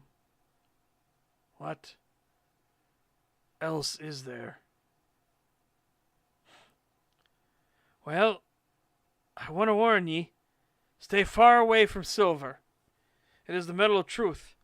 He won't show in its reflection, nay like we do, but it will burn ye real bad. Why? Because, laddie, ye are curse-afflicted now. Ye have a false thing inside of ye. Normal people aren't supposed to turn werewolf, just like normal people ain't supposed to be zombies or vampires or liches. Then why doesn't silver show my reflection as different? Well, that is the funny thing. It shows the true form. Your true form is human. My true form is Wolverine. So in a sense it is... hang on, wait, no. He shouldn't just say Wolverine here. He should say just werewolf.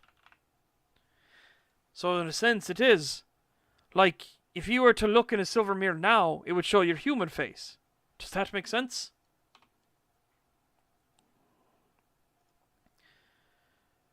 Don't assume fear means weak. Oh, exactly that. And just 'cause we all feel fear, don't mean some of us can't internalize it and put up a proper fight. Soldiers feel fear, and the good ones know how to overcome and tamp down that sensation. What would make you feel fear? Michael furrowed his brows some and let out a sigh. His focus split between the conversation and following the trail that Brightbeak was showing him to get back off the road.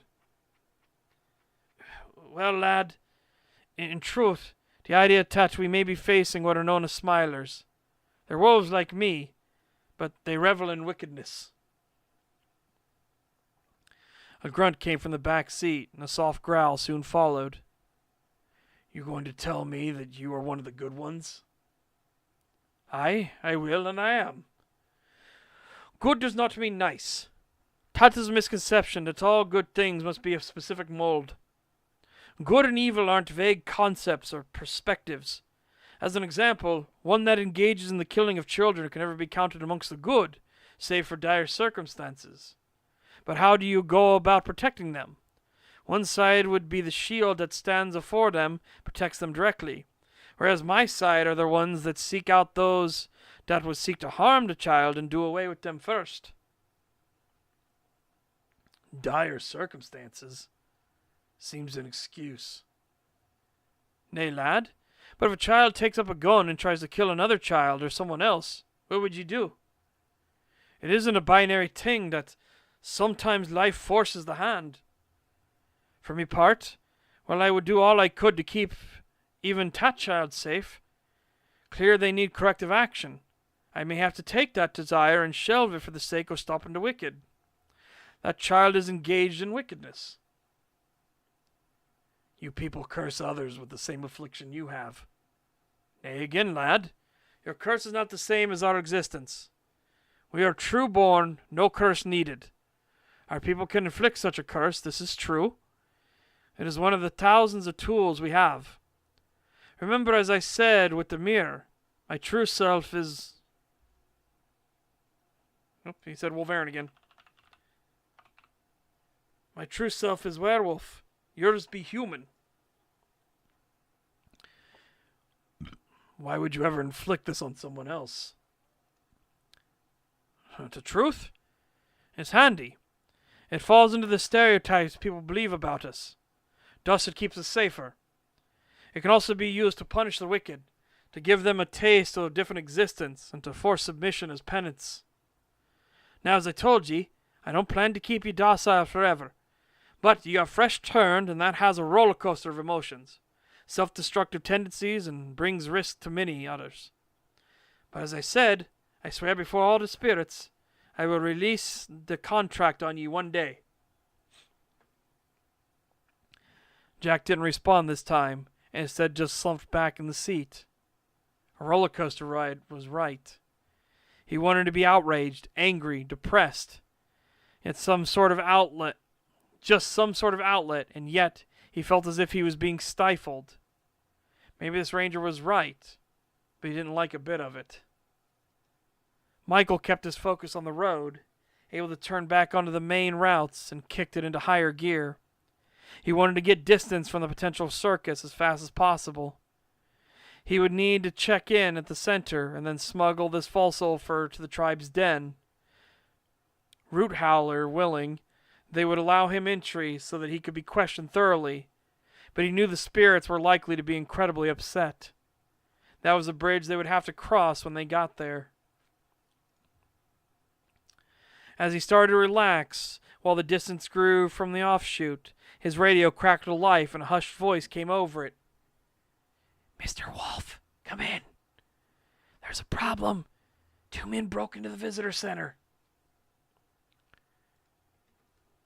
Jennifer remained crouched in her position for what felt like hours as the 2 men were starting to search through everything they could. The one was clearly the leader, as the other one sheepishly tried his best to avoid direct confrontation with him. This was Jennifer's plan, and in such efforts she felt as a kindred spirit to the man. Yet her curiosity was overriding her better judgment as she tried to observe whatever they were doing, or more accurately, whatever they were searching for. The pair were starting to make an incredible racket, to say the least, choosing haste over tact. Jennifer, meanwhile, spotted the nearby charging rack for the radio system, along with a whiteboard of rotating names for those for who was on what frequency. If she could get to one of the radios and get in touch with the ranger, she could get help. I found it, Master. The man called out and quickly withdrew some files from a cabinet along the wall. I'm surprised you were capable of such, given your performance tonight. The man in charge stepped over and snatched the paperwork from the first man, who flinched away. He then began reading over it before that twisted smile returned to his face. Just can't help themselves, can they? We'll be getting some good pay for this. Do you have any idea what this has on it? Of course you don't. Such a simple-minded thing you are. The larger man grabbed at the other, pulling him along as they started to march towards the door. Jennifer watched the small man struggle as he tried to keep up. Yet all the while he whimpered and shivered. When the two of them finally started to get to the outer doors open, Jennifer slipped into the office from the break room and went for the radio rack. She pulled up one of the charged radios and looked at the chart. She quickly started to change the radio frequency and then turned on the radio. Turned on the radio. I'm saying the radio too many times. Turned it on and spoke. Mr. Wolf, come in. There's a problem. 2 men broke into the visitor center. As she spoke, she looked to the doors where the 2 men were. One of them held up a receiver and turned his head around to look. The smaller man looked directly at Jennifer and began to tense up and furrow his brow. Oh, fuck, they see me. The radio let out a static blurt as she dropped it and charged towards the back of the office. She could hear the footsteps running behind her, getting louder and louder. The radio crackled to life with a simple call-out. Jennifer! The Ranger floored the accelerator. The pickup truck kicked into higher gear, his hands gripping the steering wheel intently. Why did he care so much? It was some stupid human. It had to be the fact that someone attacked his turf. But he called out for her. Distractions, nothing but distractions. It's time to focus and go to work. What are we doing? Jack asked from the back seat and leaned forward, his werewolf hands grabbing at the bars as he looked at Michael. Rescue operation. What the hell did he just say? It didn't matter. He had to be there regardless, and now he could feel the blood pumping through his body. A fight. There's going to be a fight. How wonderful. Again, man, I need to rewrite this too. This is rough. This is all rough. Jennifer leapt over the desks and started to throw chairs behind herself. Yet she heard something.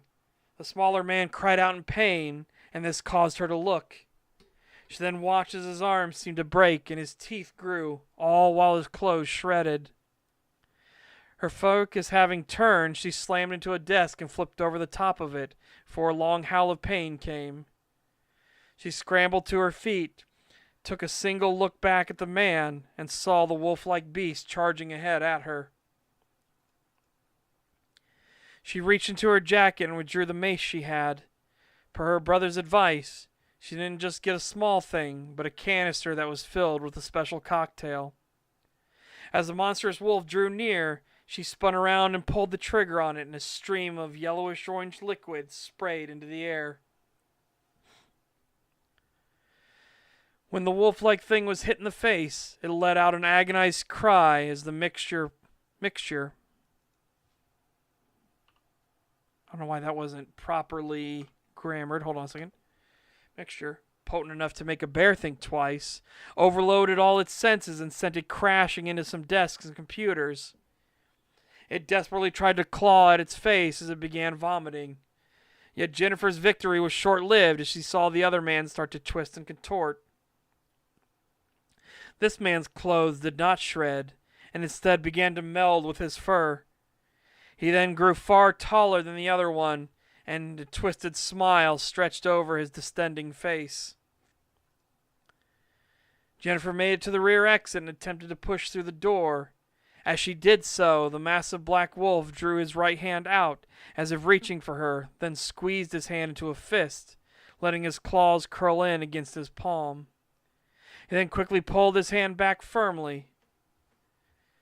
Though Jennifer had stepped outside, a massive gust of wind not only drove her back inside, but carried her across the room and right to the massive beast's now outstretched hand. On her unexpected trip back through the center, she had just through the center, or maybe the office. Hang on a second. Yeah.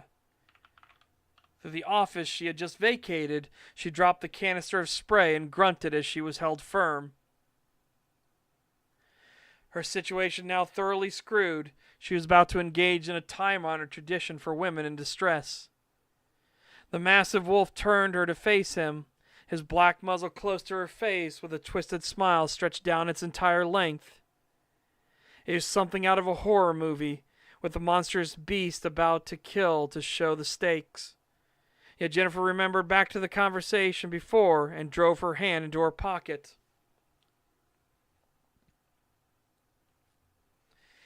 I just wanted to get the prize, and here I get something new to warm my den.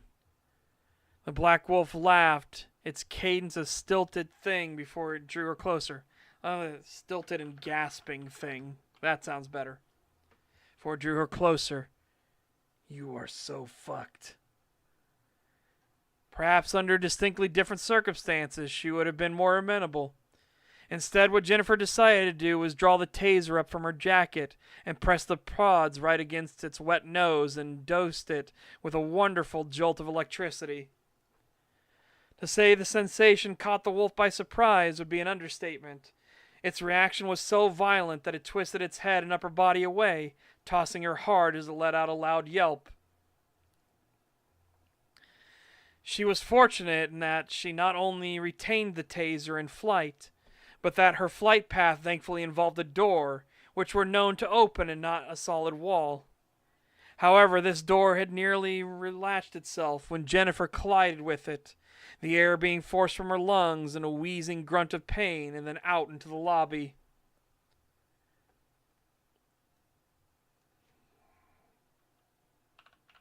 Let's do this.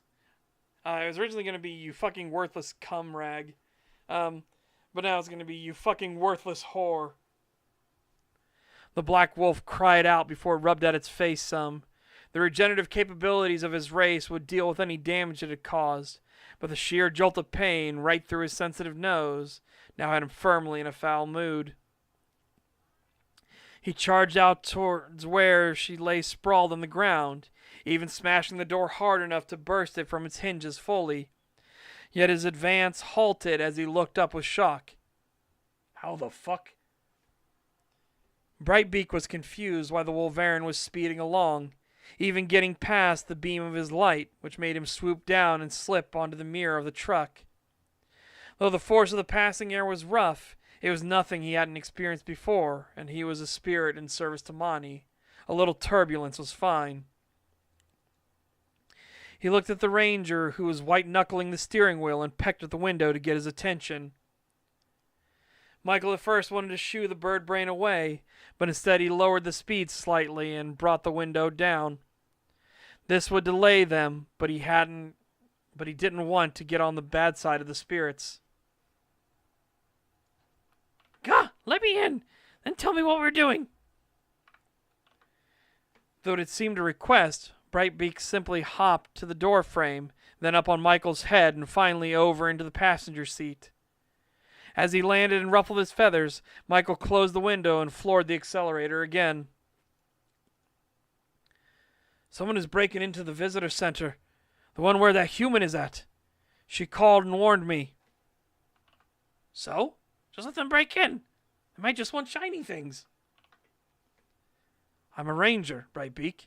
We are the law enforcement arm of an agency. He wants to rescue her, too. Jack's voice came from the back seat, which then reminded Brightbeak that someone was even back there. This did not have a calming effect. Gah! Unclean! I forgot! Let me out! Calm down. I am calm. What are you? Not ye. You can't see him, but there be a bird with... Out! Out! Let me out! You aren't talking to your radio? Is that why you randomly rolled down your window? Michael fumbled with the controls and eventually got the passenger side window down, which Brightbeak hastily leapt out of and fluttered away into the air. He hoped this wouldn't reflect poorly on himself and gave a grumble. I'll talk to you about that later. The ranger saw the split in the road that led to the parking lot of the visitor center. As he merged over and went up the ramp, he eased off the accelerator and pumped the brakes so as not to alert anyone of a screech. Before the vehicle fully came to a stop, he opened his door, which led to a protest from the back seat. Don't leave me in here. Let me help. Why the hell did he want to help? Was this part of the stupid contract thing the man was talking about? Whatever it was, he felt a compulsion to be useful. Michael looked to the back seat and hit the switch to unlatch the back doors, which allowed Jack to get out. Normally, he would have just left the false sulfur there, but every instinct in his body was screaming at him that something dire was happening. He also had noticed a fairly sizable gathering of spirits starting to mingle closer, and this sealed his snap decision. The pair were now racing across the parking lot, with Michael trying to carefully switch into his Ulfhetner form. There at the entrance was a car waiting with its driver and rear passenger doors open. He could smell it on the car as he went by. The acrid metallic tang of one touched by the demonic and accepting of it. The situation was far worse than he wanted to admit, and as he looked through the windows of the visitor center entryway, he saw a woman's body come flying through a door that slammed open in protest. Fuck! Or no, feck. I should do feck. It fits better with his accent. Feck! Was all Michael could say, and his second snap decision for the night began. He dove towards the car, waiting to make a quick getaway and rip the rear passenger door from its hinges. As he raced back to the entryway where Jack was now standing and shaking, near paralyzed, he could only hear him repeat, "It's him! It's him! It's him!" As Michael saw the black Wolverine racing up towards her body, he let himself slip past the Ulfhetner into his true Wolverine form. The magic he cast earlier caused his clothing to pull up into one large open coat now on his frame. And with the full strength he could muster, albeit a child of the crescent moon, he launched the car door through the window and right at the black mass. The massive wolf's words came out loudly and quickly, followed by the shattering of glass as the door made its violent journey across the lobby and right into his face.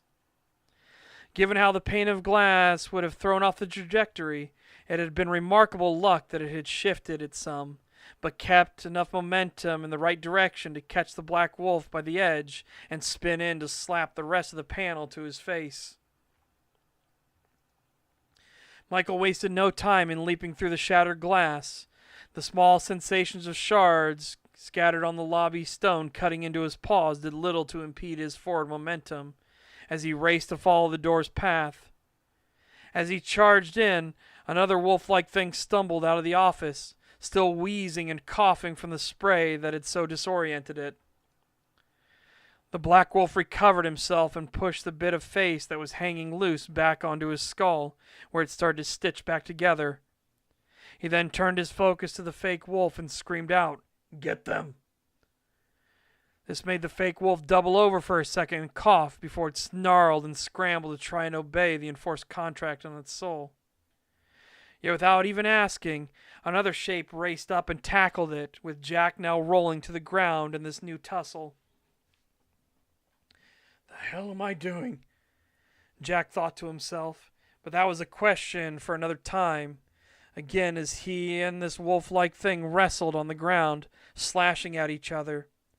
It was clear the other one was losing, though, as its slashes and flails were wild, while Jack fell back on the discipline he had from the NDA, blocking the wild throws and jabs before delivering quick and precise counters. Though both of them were bloody, it was clear Jack's wounds were more superficial, especially when Jack got his claws to rake across the thing's throat. Meanwhile, a red-furred with light underbelly wolf delivered several quick jabs to the black werewolf that now stood back upright. Seeing such fighting, Jennifer groaned as she rolled to her stomach and began to crawl towards the office once more. She knew what she had to do to help. The black wolf laughed as it looked at the orange werewolf and began to smile. One of the hypocrites came to play. My lucky streak continues. And you just don't hit that hard. Some lower moon weakling. Let me show you how a wrecker hits. The black wolf's smile got wider. The black wolf's smile got wider, its eyes seeming to blaze with an unnatural thing, yet remained completely deadened as it raised its hands up and the claws on either one began to extend out. It was the last thing Michael wanted to hear at that moment. He was a Goothie of the crescent moon. While strong in relation to everything else, they could not hold a candle to the innate strength of the full moon wrecker. Nope, that is a cast. The wrecker is a cast. Only the elder scald of the gibbous could stand toe-to-toe and blow for blow with a full moon, but would lose if they didn't have the greater training. This put Michael on the defensive immediately. The black wolf let out a laugh as it launched its attack, its claws sweeping through the air with surprising speed. Though the ranger was able to dodge the first series of attacks, the stamina and strength of one born under the full moon was no joke, and the next series, followed by a third, came just as fast and hard. Michael was able to create distance and slip under a few, but eventually some of the slashes found his hide, and he had to let out a long hiss of pain. This is when the other nasty surprise came. When one was a smiler for long enough, they could learn techniques others didn't have, and the caustic substance now burning the ranger was one of them. "Oh, what's wrong? Do you need some help?" The black wolf smiled wider and then let out a laugh that sounded as if one were to choke the life from a snake. He then hurled himself towards Michael and drew his hands up to try and dig those talons in deep, but suddenly he shifted his weight and threw his upper body back with a growl.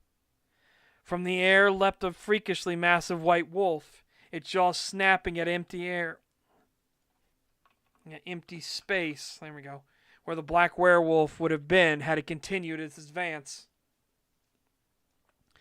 Michael watched as the white wolf, in its full Vargar form, slid on the smooth stone floor some, but was already shifting and changing shape.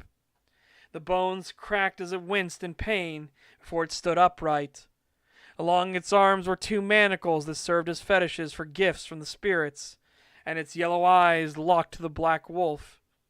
Round its chest were two mounds.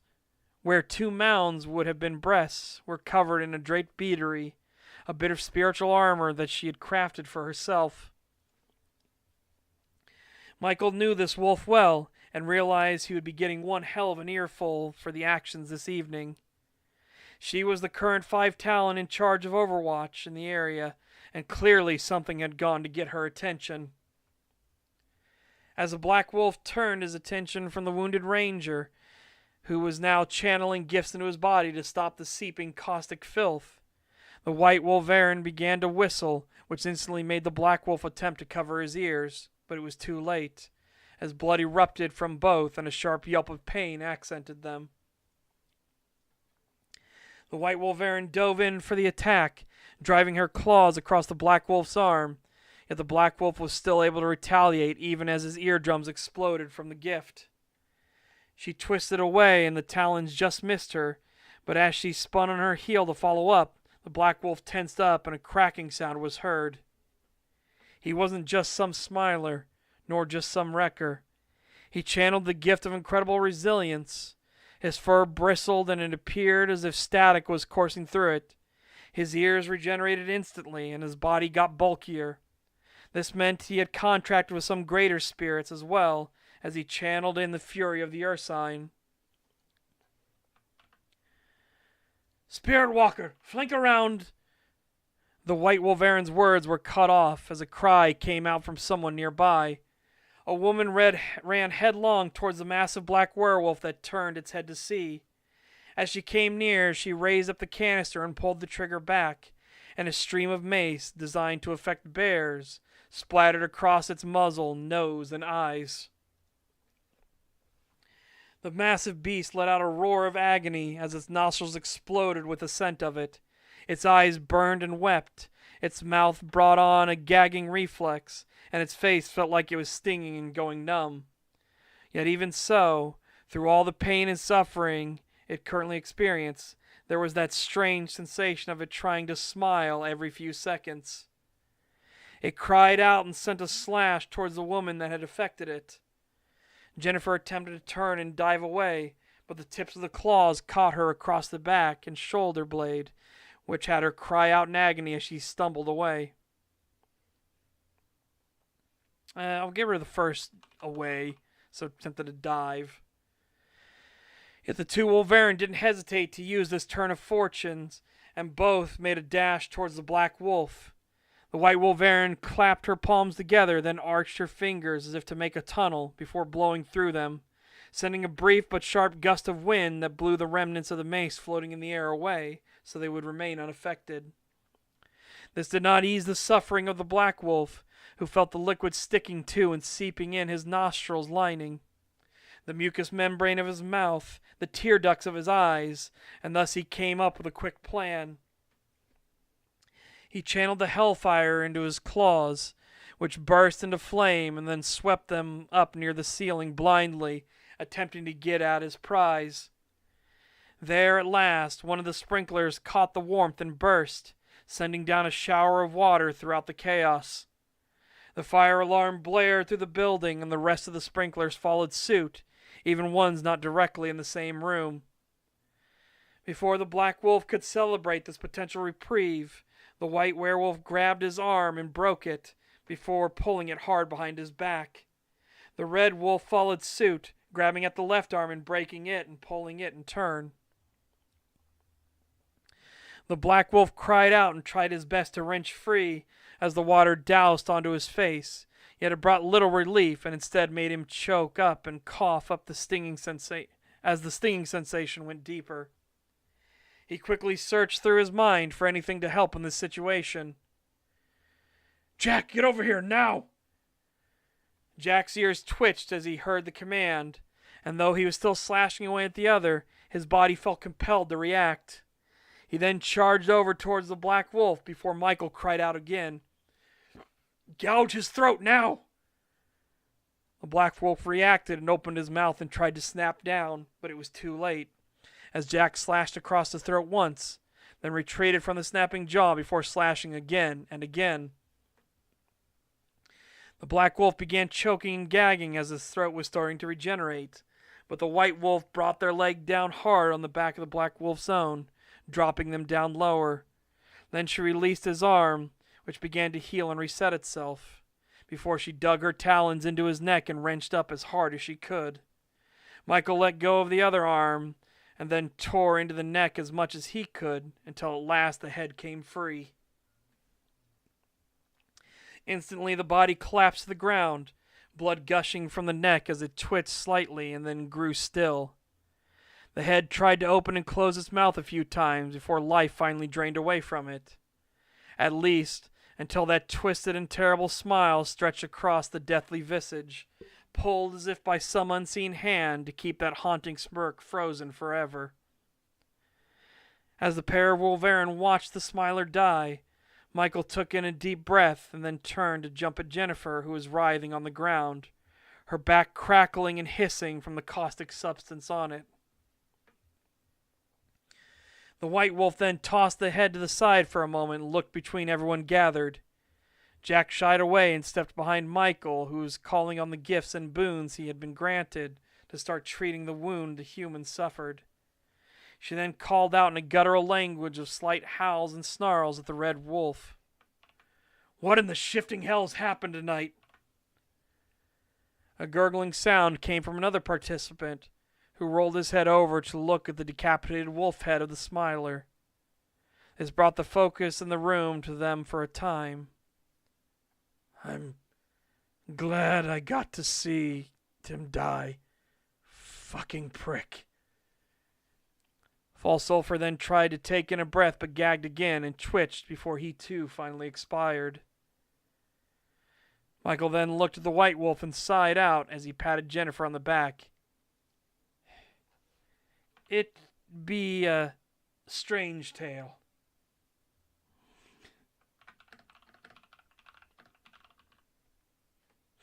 Okay, and that is the end of chapter 5. Okay. Oh, basically that fight was going to drag out for a lot longer if Jennifer hadn't basically busted out a can of fucking mace and maced Mace the werewolf right in the face. You may be a smiler, you may be a literal embodiment of the sin you are, but you know, we're gonna shut down your ability to process information and everything because you're a wolf. You can smell a lot better than normal. Well, how about you smell this mace?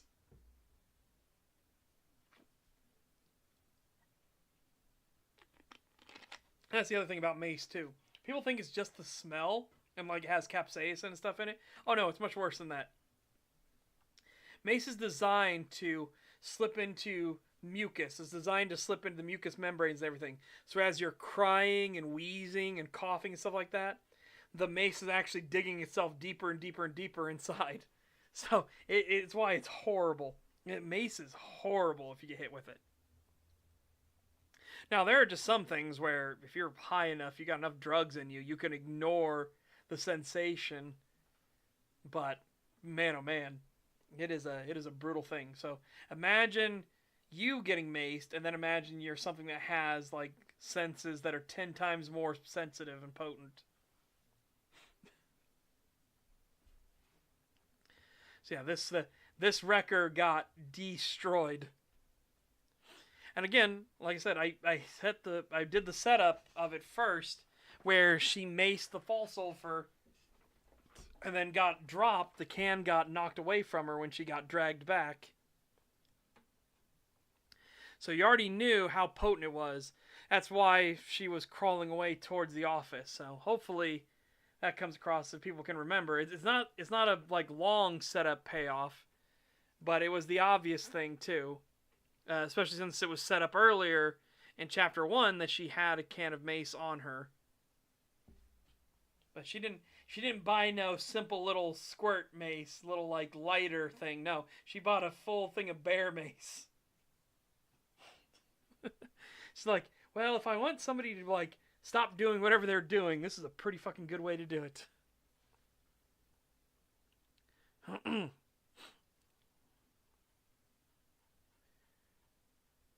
Yeah, so, any thoughts from anyone else about it? Alan, we are so fucked. Any other thoughts? And yes, this was a lust smiler. I'm hoping that came across with enough of the hints and stuff like that, but it was a lust smiler.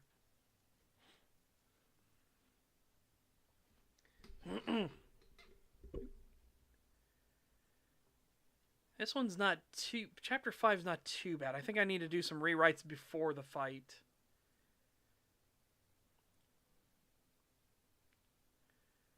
But again, there's just a little bit of humor in here, too. Like, you are so fucked. Perhaps under distinctly different circumstances, she would have been more amenable. Instead, what Jennifer decided to do was draw the taser up from her jacket and press the prods right against its wet nose and dosed it with a wonderful jolt of electricity.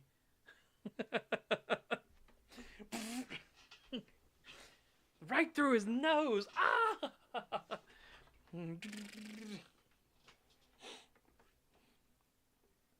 But again, too, here, that's the whole thing as well. As they're fighting it, it's that smile keeps like trying to re-etch itself back on its face.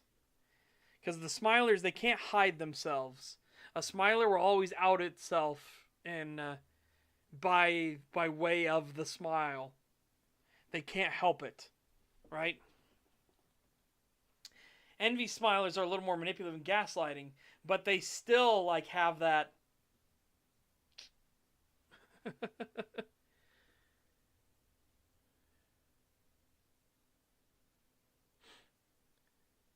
I mean, I guess I could, because basically what he's doing is he's grabbing the arm. They're grabbing the arm, right? So the Wrecker's resisting. The Wrecker's way stronger than both of them. So like he could physically, if they weren't getting him in using leverage and like pressure points, right? He would be able to pull both of them back forward because Wreckers are just that fucking strong. But no, so what they did was they grabbed the wrist, grabbed the elbow, and then knee with the knee just. You know what I mean? You just push it the wrong directions, and just bend and...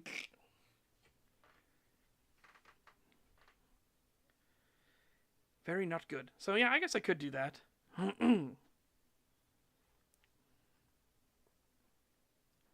Also, again, Brightbeak being Brightbeak. He's being a little goober.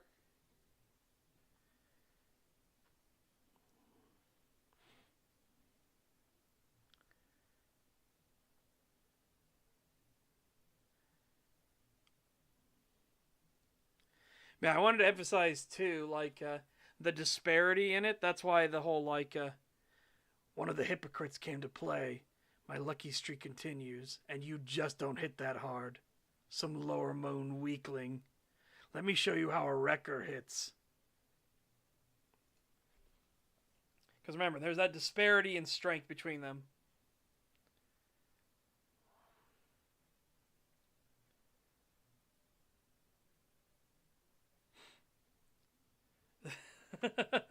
It's this fun place, and maybe the reader could use more description, but not Ropar. Please don't explain the broken bone. I'm gonna barf.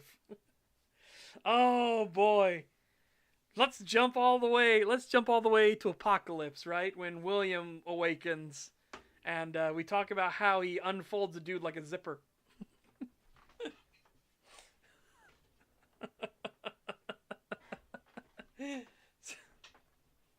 Let's go there.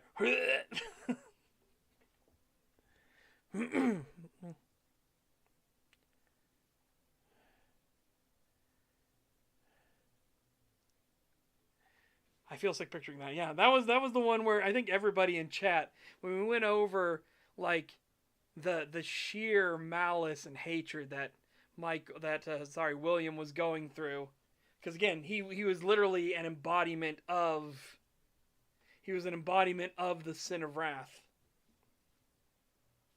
So the sheer malice and hatred that he was going through when he picked up that dude by the hand, and he just like 2 fingers in this hand, 2 fingers in this hand, and just whoop.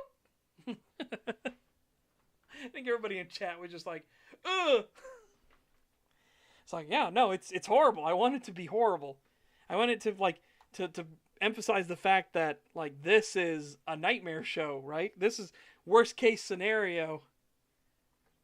And William may not be a wrecker, so thank goodness he's not a wrecker, but he's a Yalderskald. That's not better. He's still one of the greater moons.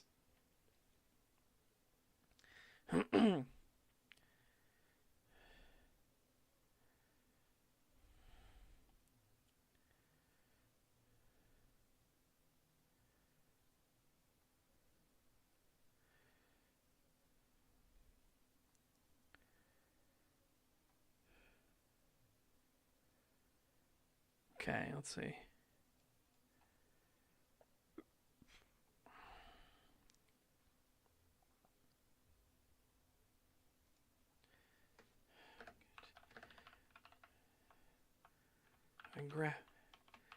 I'm grabbing his wrist and elbow while using knee to wrench it.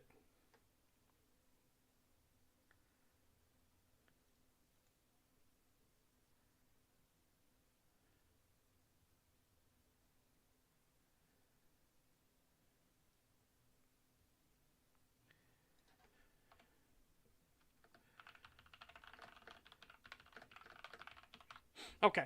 All right. Now, I am going to, like I said, I'll need to reread that a little bit here at the start. And we'll rewrite some little bits here and there.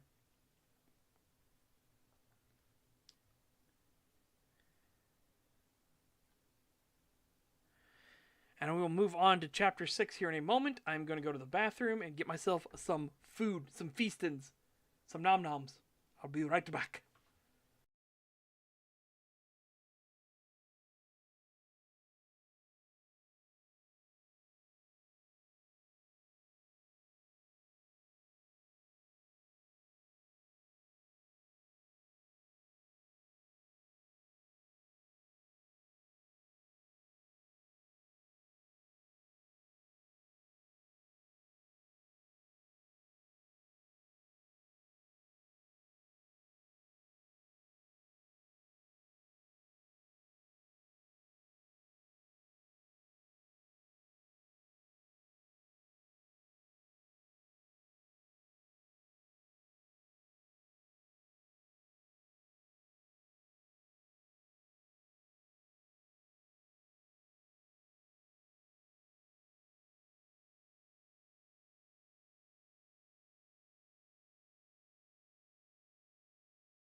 Alrighty.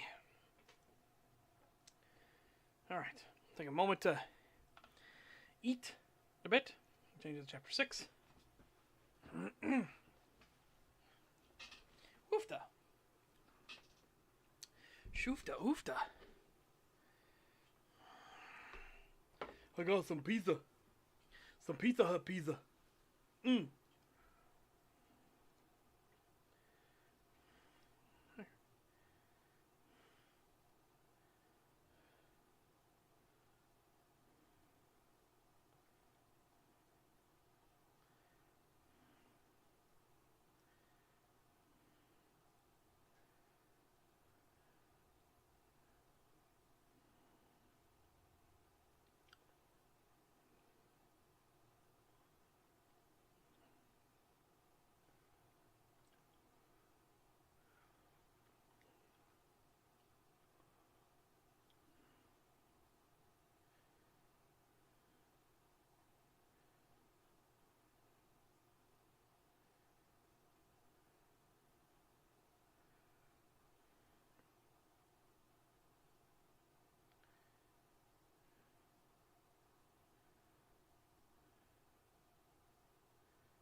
God damn it, we can't have anything good. UK government's backed Pathways game, designed to teach teens about extremism, has been disabled. Amelia, one of the game's characters, went viral online with memes and fan art, but her storyline is now reported as inaccessible. Even our propaganda is getting hot fixes. Yeah, 100%.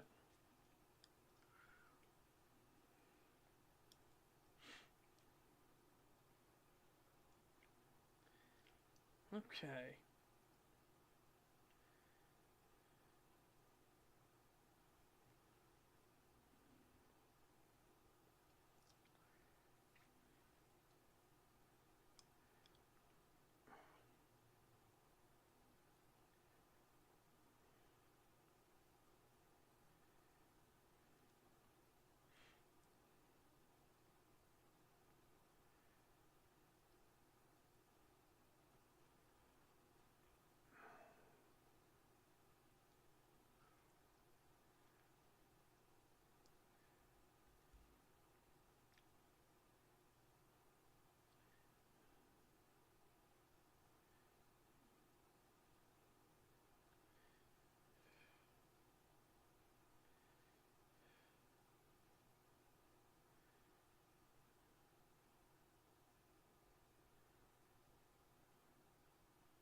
Oh my god.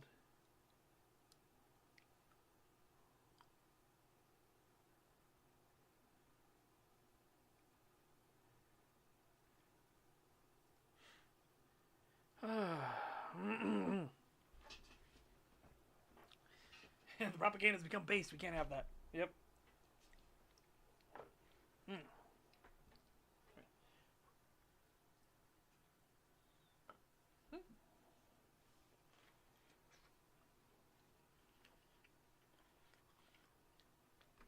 God, you guys have no idea how much I want to like play some meme music. You know what? We'll do this video again. How much is audio manipulation? Audio manipulatio nulati onulationulation is. The spinach artichoke dip. Every book which wasn't meant. Consider shortening this phrase. Every many book. The shape of Earth's surface beneath The Earth's. As a lawkeeper of international... I look forward to connecting with you soon. Want to sound more personable? Left is look forward to Frittler with you soon. Are you serious? Wasn't the objective. Change the verb form to bend. Bang for the heads up. For the head. Announced. It seems as though... Baby. Past a certain point and will... Car. I sit in silence to Yep, get this is inside actual AI spell my check. life, my family, my mom. aren't enough hours Change the punctuation. We're a ray. was rough. Got. This was mind-numbingly annoying. Want to sound less negative? Yeah, I would love to catch a ride with you to the office. Rewrite for clarity. Yeah, I would love to ride you to the office. George Vancouver was a British explorer. File! This mystical artifact supposedly had Correct your spelling. Testicle. Henry Iritan proclaimed in defense. Soldier. Huh? I'm going. I'm going. It isn't. But it is awesome. Did I tell where all of my information came from? Interesting. Kinetic chicken nugget drupier. The more the likelihood of getting cancer of the hepatobiliary system, the liver, gallbladder, and bile ducts. Bile is meant to carry away waste, according to the John. A word may be missing here. The bicycle. As it just so happens, I am cat sitting in Greenpoint this week. I am a cat sitting in Greenpoint this weekend. Just how much that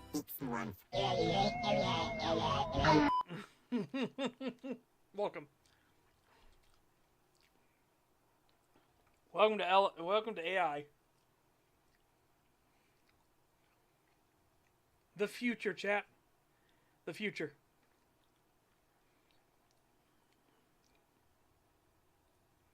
Okay, I can't do that one. Oh, this one's funny. Yeah, this is an old repeat, but fuck it, it's funny. This is what happens when this is what happens when you get truth spray, which is an actual real thing for real life. When you douse yourself with truth spray. And the last one I don't talk so much about is Perry Ellis 360 Red. I love it, man. It's the dildo of the fragrance industry. And yeah, it's not so funny actually. Still don't know how to talk about the topic of masturbating. It's difficult, man. I do it, but I don't come. And you know, it's just like if I can be that honest, but it's simply to boost my power type of vibe. All right, ultimately, of course, I want to have a girlfriend and a wife. Turning that girlfriend into a wife and have great kids. So that's Perry Ellis 360.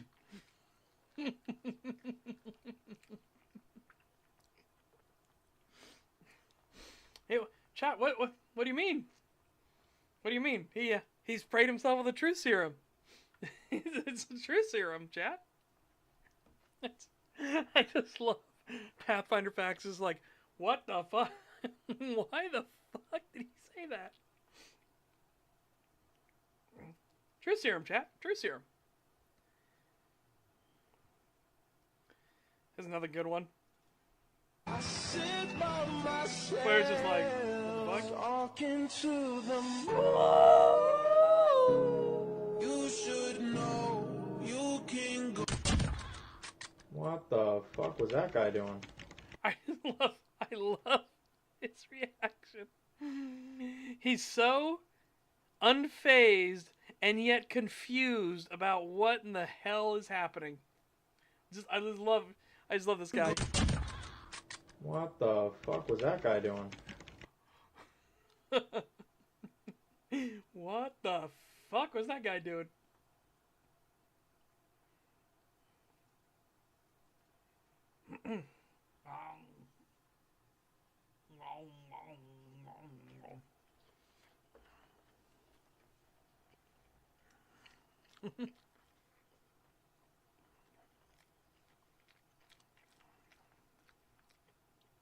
Or this is now from us.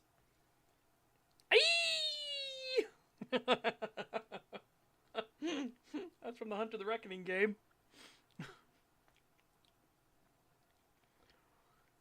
Was that staged or actually happened? And they found the two streamers. That actually happened, as far as I know. Not staged. It's just one of those random moments where it's just like, what in the fuck? And it's because you can see like who killed you, right? And you can see who you killed. That's how they can find them, right?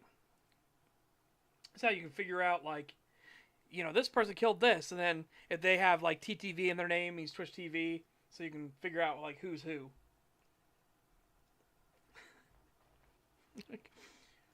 Oh, here we go. Here's another brain melt moment. Just the moment when you're just like, what? Excuse me, what? Like, it's really freaking obvious that Anakin's transformation into Darth Vader was clearly a symbol for him having gender reassignment surgery, becoming a woman, and having his first period. I think my brain just stopped working. Like, remember, Dark Vader too. This is the ultimate colonizer, right? This is what a colonizer looks like.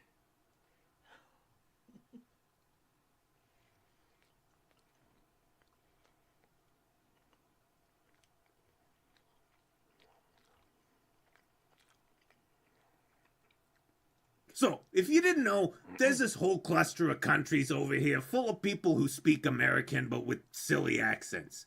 It's called the UK. It consists of England and these 3 countries which England has ucked, hence the name. So, if you didn't know...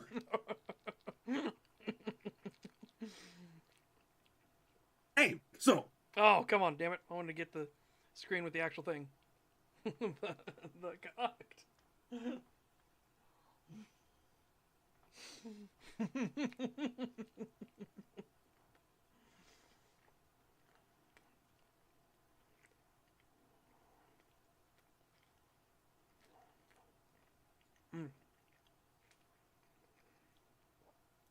Of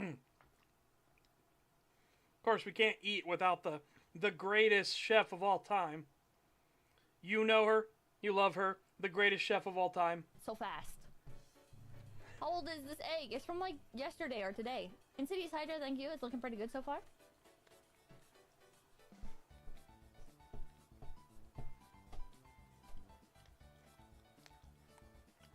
Oh, fuck!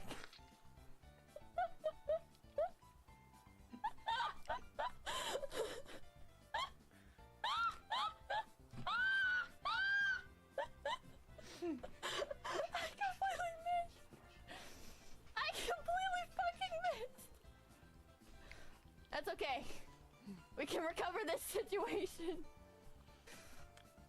We can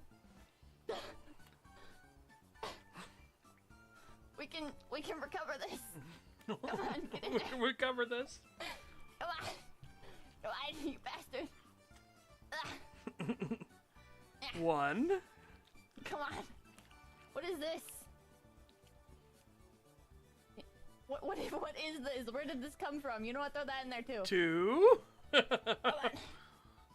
She want more iron in her diet. Okay. Good news. I have paper towels.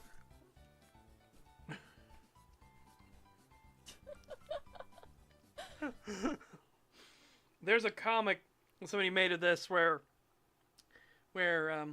he's going around their boss, the owner of Phase Connect, is going around recruiting, and he shows up to the asylum, and Pippa like drops an egg missing her food. She's like, I fucking missed! Ah! My God.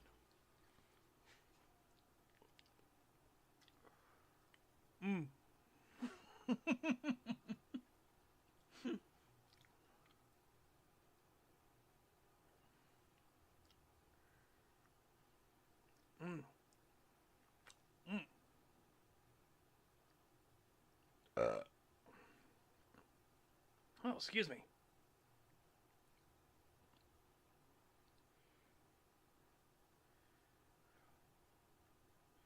Oh, that's not the right one. I don't know where the GIF version is. Oh, that's a shame.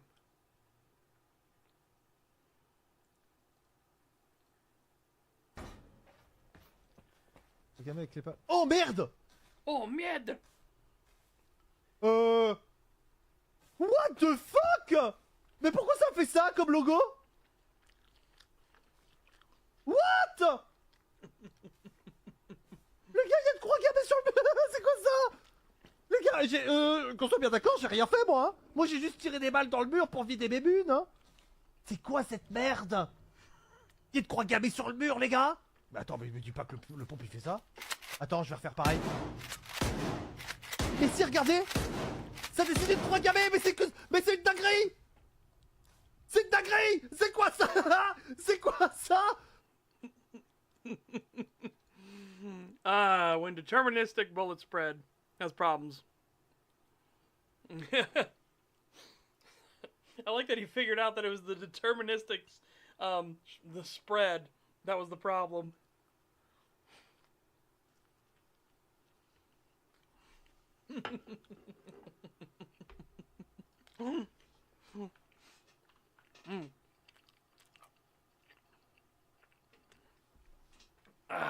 Almost done. Almost done with my food.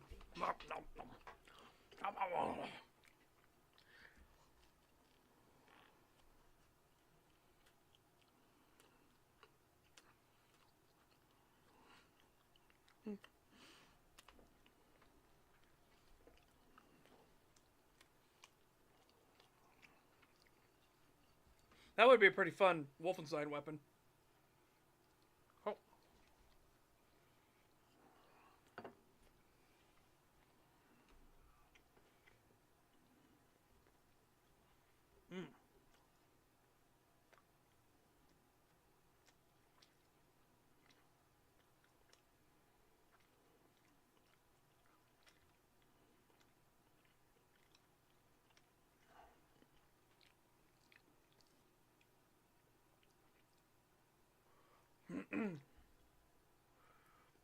I would love to show you the meme. I can't believe a meme that someone did, but somebody did an adult meme of the Jujutsu Kaisen season 3 meme that's going around.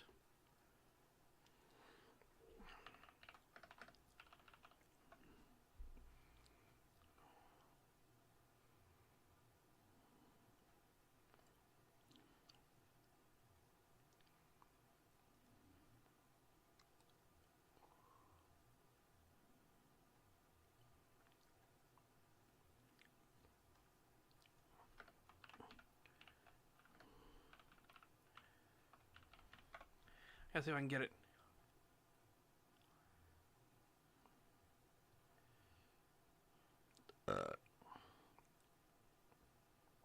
I'll just show you from the episode that it's actually in. Because fuck it.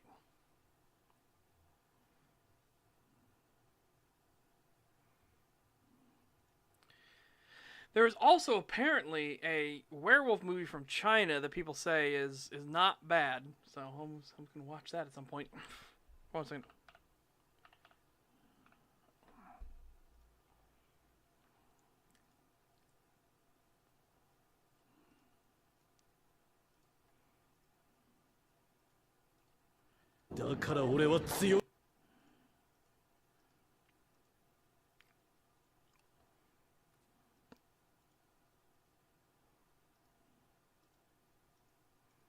Gotta find it. I gotta find it.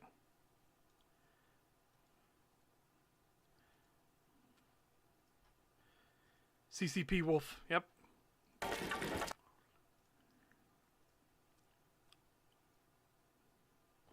Was it episode? I don't think it was episode 1. I didn't think it was.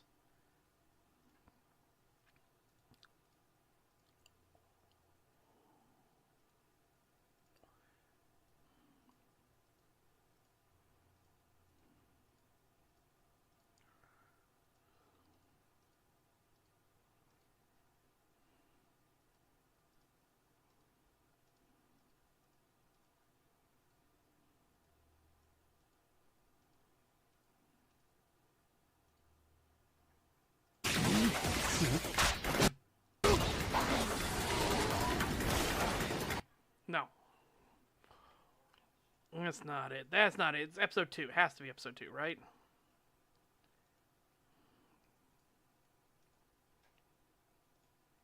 Has to be episode 2.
I can't find it.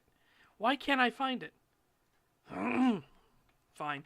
I'll just do a gif of it. If somebody's got the gif of it, I'll do that. Bastard, bitch.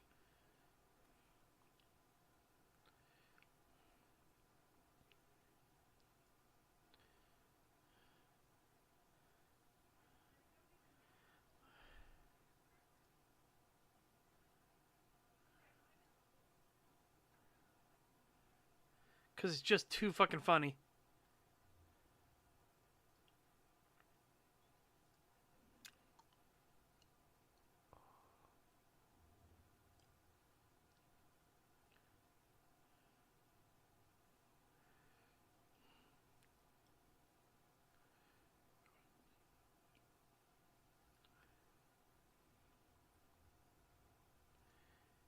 Are you kidding me?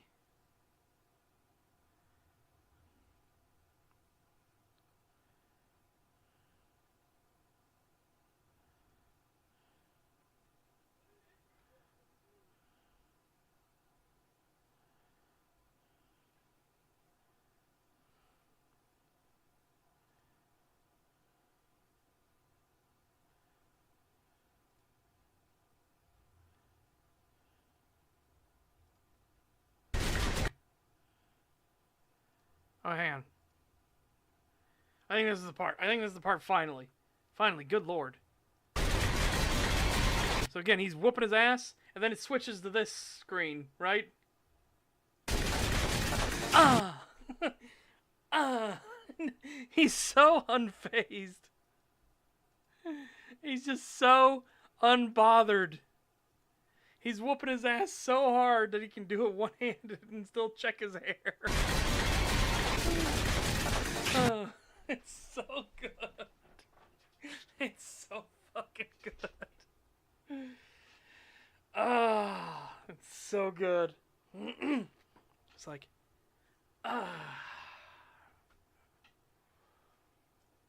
you're not even worth putting all my attention into.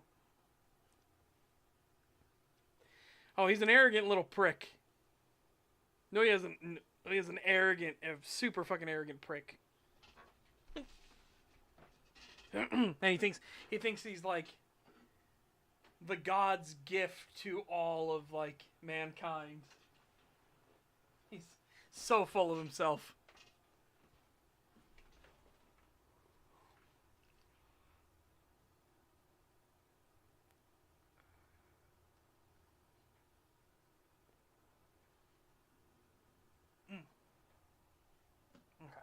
All right. Back to chapter 6. Did we already change over? Okay, here we go. Chapter 6. And this will be where we leave off today.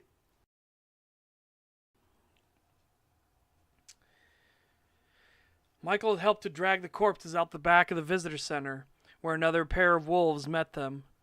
White Wolf's Howl had called them to the center for work. Jack was ordered to remain out back in the woods until they were all finished cleaning everything up.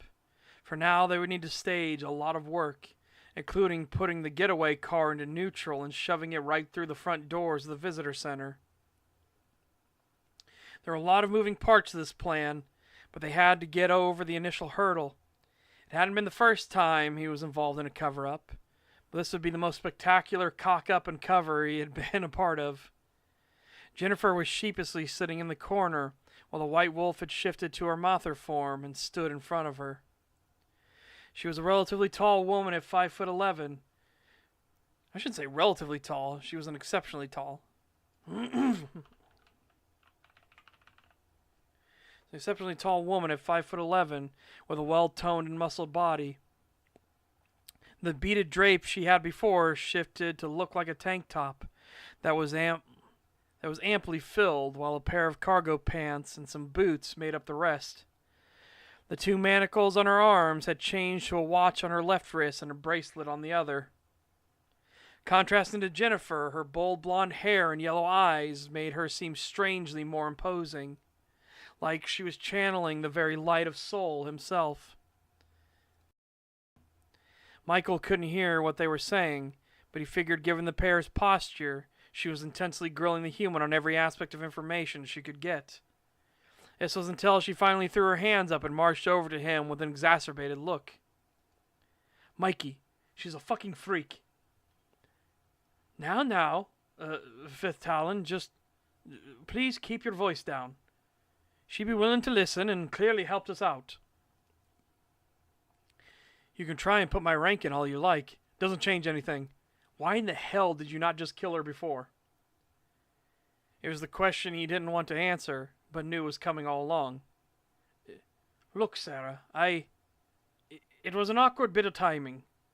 I had just called in to make my presence known here when she saw me in that silver mirror she had in her makeup kit. I couldn't have planned for that, and well, the cameras going dark at a time would have made for more questions. Maybe you forgot because we live in the woods, but people aren't supposed to know we exist. You know how easily the humanoid races get into fucking wars, yeah? We just got out of the 5th war that's consumed the entire world. What do you think happens if they figure out that besides the dragons, they aren't even safe in their own neighborhoods because we might be amongst them? Michael was about to answer her when instead another voice spoke up, though it was timid. I know it will be bad, but listen, there are a lot of people like me out there too. Sarah's eyes went wide, and she seemed to shake her head before spinning on her heel and glaring at Jennifer. You have no say in this, human. You're just some freak that want to sleep with Wolfman. Sorry, wrong person. Want to sleep with Wolfman. You know what we do as well, Sarah. Michael cut into her words for a moment and then grumbled some. Look, I feel like a fucking hypocrite here. No, do not. We are attracted to our own species. And we can breed with humanoids and wolves too, Sarah. Now, I'm not saying therefore it's all fine and everything will work out. But she didn't panic. She didn't scream when my radio was on. She hasn't run off to tell the world. She instead listened and even helped us kill a fucking smiler. Michael put extra emphasis on the final word, which then made Sarah groan. I know you said I have no say in this, but maybe that is part of nature itself. Maybe my unusual attraction is a sign of things changing? Do not try to pretty it up and make it more noble than it is, human.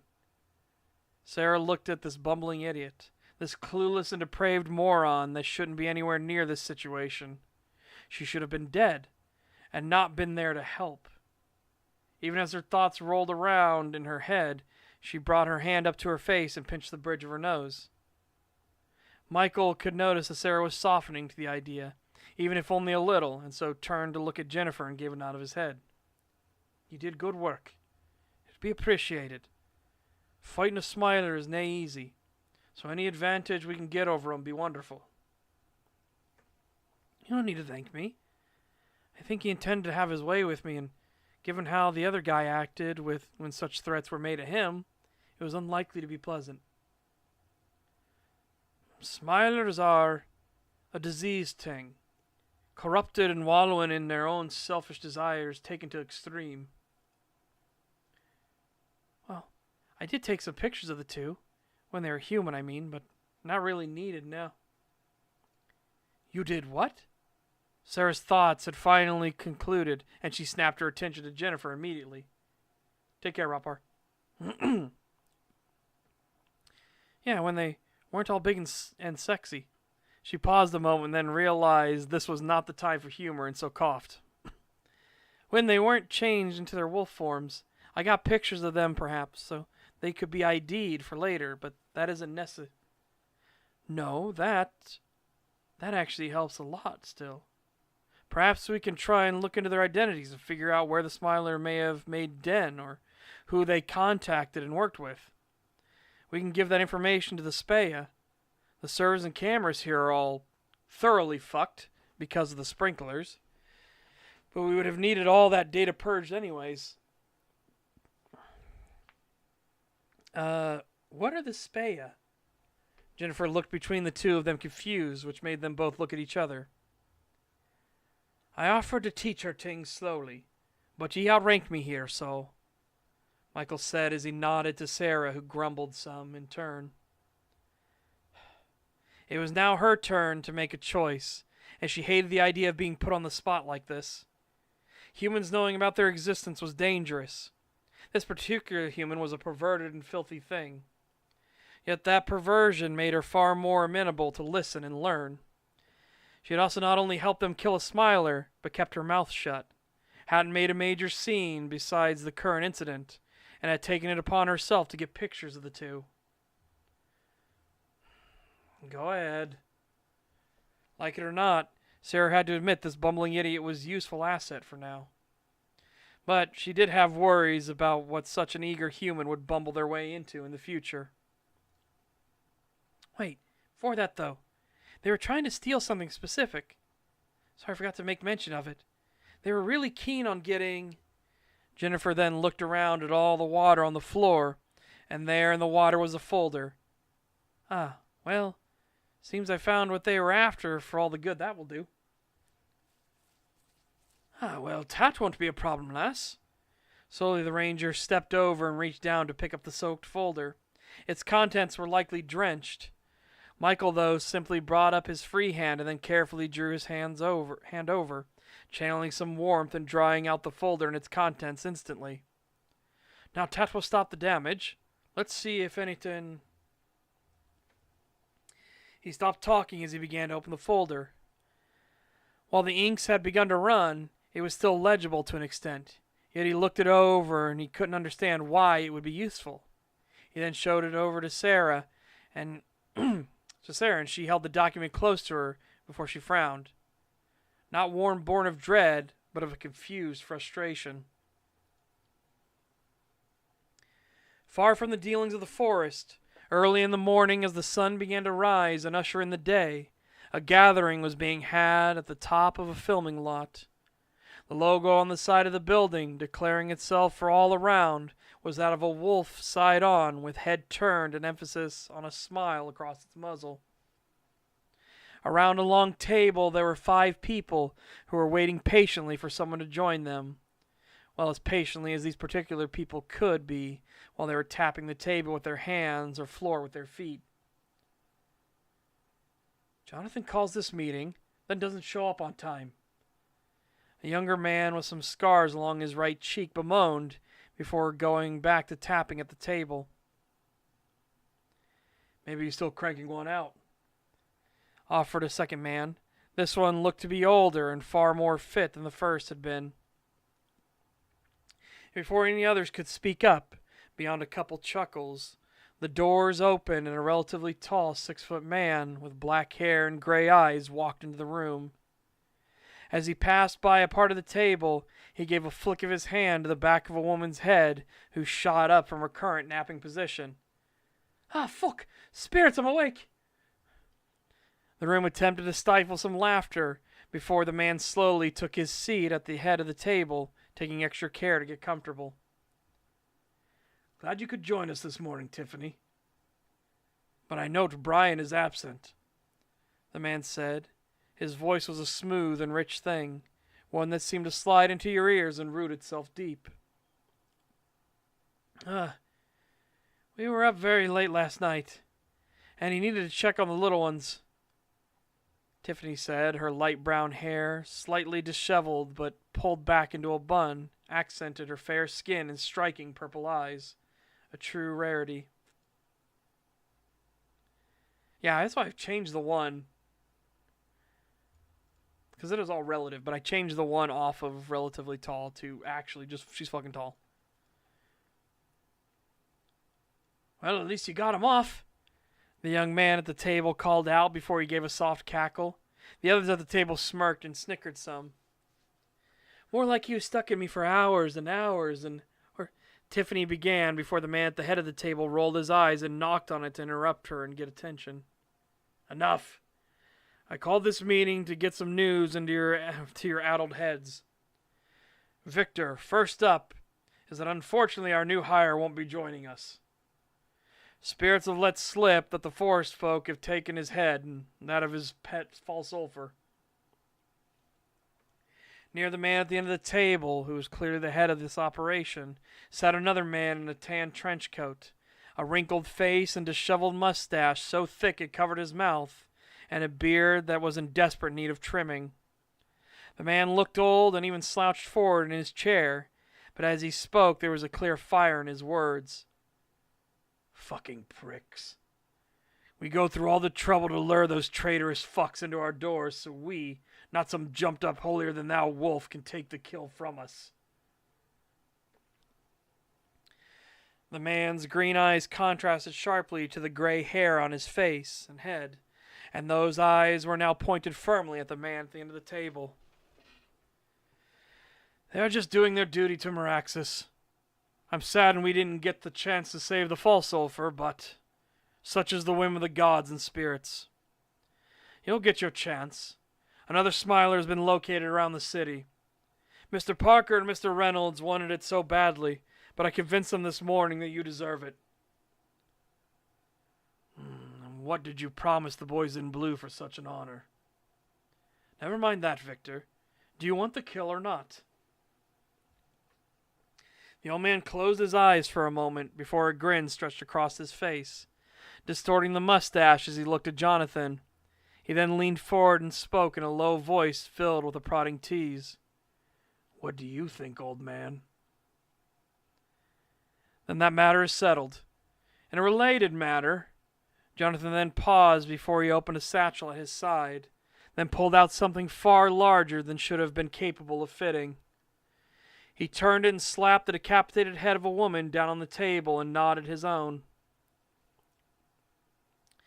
This head had a smile that stretched back towards each ear as if pulled by some unseen force. Stephanie Goodall, the infamous Black Widow smiler, is now fucking dead. And I will feed her soul to Jerux.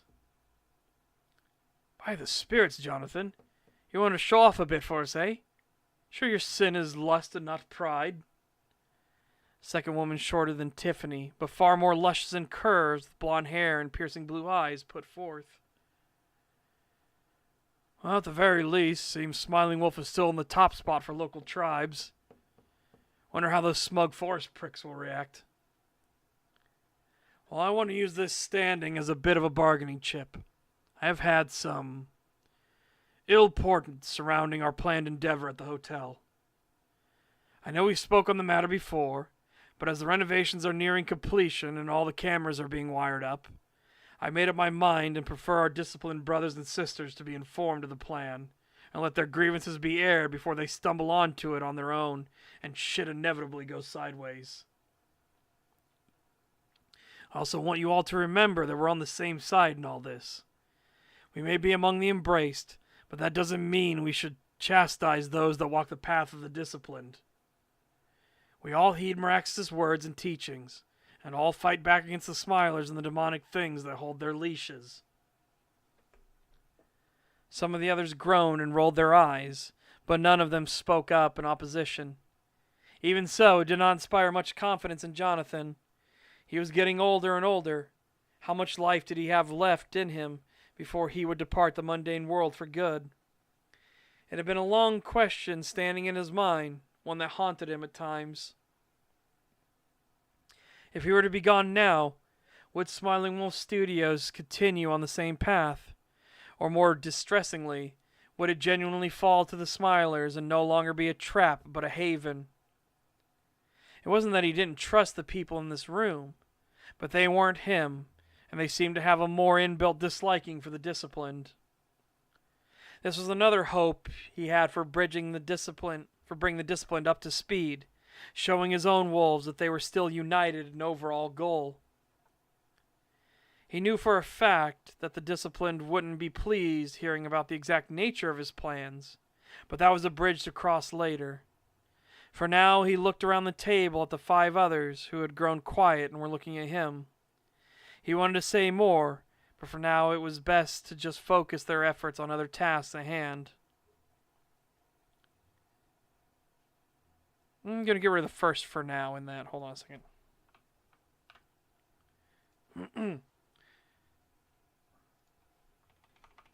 Okay. Right. I want Tiffany, Brian, and Lester to head to the work site and check on things. Victor, you put your Spaya skills to work and put a plan together for that Smiler. Make sure you bring me the head. David, that leaves you and Tina. You both, and I. Let's get rid of both. You and I will be going on a trip out towards the woods. Gonna meet up with the Rangers and plan a proper meeting. Jonathan looked around between the others and then tilted his head some. Any questions?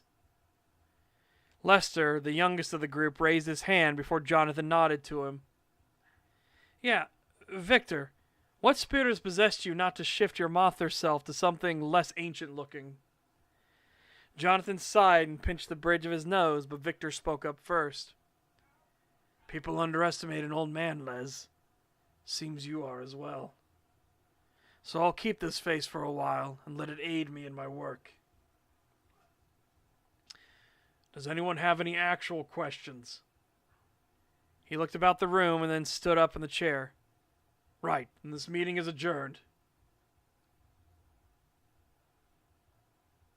Both you and I.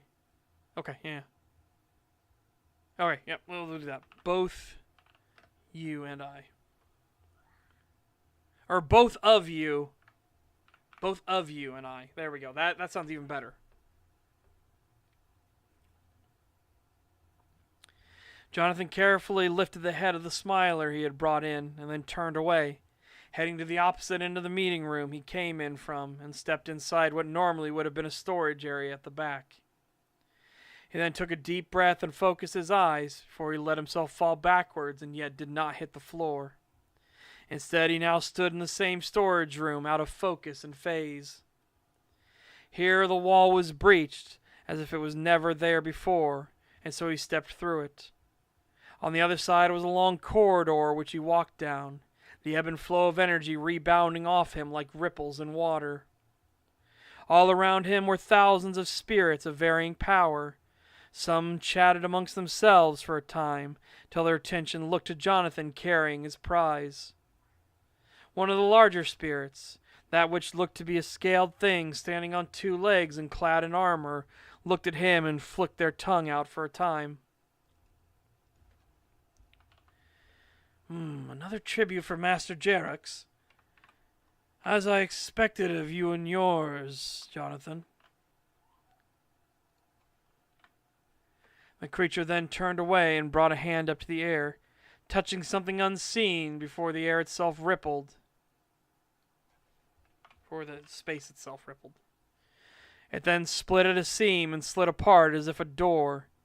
Inside the newly exposed chamber were a dozen other spirits, each of whom he knew, acting as the officers under the greater spirit's command. A few of them were human, more of them were like the scaled thing that let him inside, but of those some were small like children. There at the chamber's center, lounging against a carefully smoothed stone and with various flora blooming around them, lay a dragon. Its eyes were like flames, and its scales shimmered in a pearlescent effect when the light of the divine realms cast over them. Yet the massive creature was not idle, as its jaw continued to crunch on something, the hard cracking sound radiating throughout the chamber. It then turned its head towards Jonathan and spoke up in the strangely melodic tone of the dragons. Ah, Jonathan. Welcome once more to my humble abode and den. I see you bring forth a gift for me. Jonathan slowly knelt down on one knee and bowed his head. I do, Jerax. Would you allow me to prepare it within the pool properly? The massive white dragon raised a hand and gave a wave, which immediately commanded the forces, a rank of spirit beneath the graders, to... I don't know why I did immediately here again. Okay. To open the pass to the spirit springs. It was a long-standing ritual to boil the heads of fallen smilers in the spirit springs until the meat was eaten away, and then offer the newly sealed skull to the dragon. This lent strength to Jerax, improving his position and standing within the divine courts of the Dragon Emperor Meraxus. Not all tribes were contracted with Jerax. It said each had its own greater they worked with on behalf of the incarnations and avatars of the planar divinities. As Jonathan moved to step up beside the spirit springs, he heard the dragon's voice radiate out behind him. I have heard rumors that you are worried about the new endeavor. Hang on. Sorry, there's some bit of wording here that was wrong. I have heard rumors that you are worried about this new endeavor that you seek to achieve. Tell me, progeny of Sidoris, what would bring such doubt? I am worried. I want to rebuild a bridge between the embracers and the disciplined. I know they will not approve of the hotel or the show idea. The divide between the groups is not one that will be bridged in a single evening. That divide runs into the divine realms themselves. Amongst the courts the divide persists. Those of us that are more accepting of our faults, and those that believe acceptance is not wishing to be better. I can understand their fears, as does Jadoxus and Dagrix. You have spoken to the divine dragons about this situation? Of course. It is a part of courtly intrigues. Archduke Dagrix understands well that indulgence and enjoyment of a thing does not mean it will be abused. After all, he is most aligned in thinking to the Wolverine as a whole. He is, after all, the wrath of Meraxus made manifest. The full fury of the divine dragon emperor, given form and purpose, and thus understands one aspect of the battle you all hold against the sins. I can understand their point.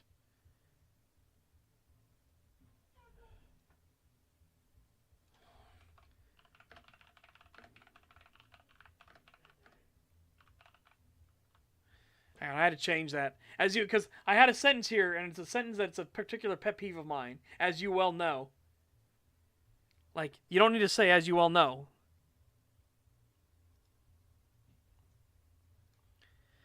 I can understand their point. I sometimes overindulge in lust. Yet you stand valiantly against the demonic that wishes to turn the natural order on its head and claim dominion over all the realms. Slowly Jonathan lowered the decapitated head of the Smiler into the spirit springs, and watched as the water began to bring itself to a boil. I will concede that the discipline may be right in the long run, but I feel after Meraxus embraced Sidoris' second son, ancient histories of realms separated from your own, you have been slowly planting the seeds for the inevitable unveiling. The shroud can't remain forever. The world remembers when the dragons were first unveiled. A world on fire, nature barely hanging on. Your plan is a strange one, but seems to be bearing fruit. Thus do not look so forlorn in your aims. You have kept your appetites in check, and those of the other tribe members under your tutelage in my service. The freshly cleaned skull bobbed to the surface of the spirit springs, and Jonathan bowed his head before he slid his hands into the water and lifted it up. Let's do lifted it free. He let the last remnants of the liquid fall from his hands and the skull until both were completely dry. He then turned, as was tradition, and walked back to Jerax before kneeling and offering the skull up high. The white dragon did not speak again, and instead brought his clawed hand down and plucked the skull from the kneeling Mother's hands. He then carefully rolled it in his palm and opened his mouth, where dozens of other skulls were in various states of being crushed between those teeth. Stephanie Goodall, the infamous Wolverine Smiler, totally consumed by her lusts and wanton murder of her lovers. The sheer joy she felt when gaining the pleasure she wished, and then the brutal carnage of their deaths after would chill any sane being. Thus, as the dragon pulled the skull into its mouth and began to bite down and chew, the cracking sounds echoing across the divine realms as Jerax, known as the Sin Eater, began the process of shattering the souls of those that had so offended the natural order. Deep down, Jonathan could feel it as he looked at the skull that seemed to be facing him and crying in agony. He really hoped Stephanie was suffering even a modicum as much as she inflicted on others. Those thoughts, coupled with the small indulgences and lust, are what kept him headstrong and ready to continue the war for the very soul of his people. He admired the disciplined, for they cast such indulgences aside, but doing so never felt right to Jonathan. Perhaps they were right to do so in the long run, though. William grumbled as the next teams trickled in slowly, thus allowing his teams to exfiltrate the area. This was a careful process so as to draw as little attention to what they were doing as possible. Limited numbers of vehicles coming and going, spread across a couple of hours at slightly shifted intervals. A dance of economics to mask and obfuscate what was going on out here. When it was finally time for William and Samantha to leave, he was more than ready for it. He even waited by the car for Samantha to be finished and smiled warmly as she approached him with an eagerness in her gait.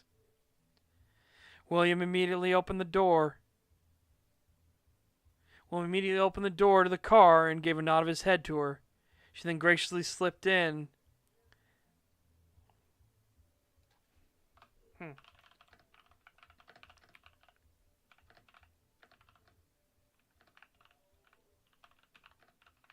There we go, I changed it. It's too much of just like how mundanity of a thing.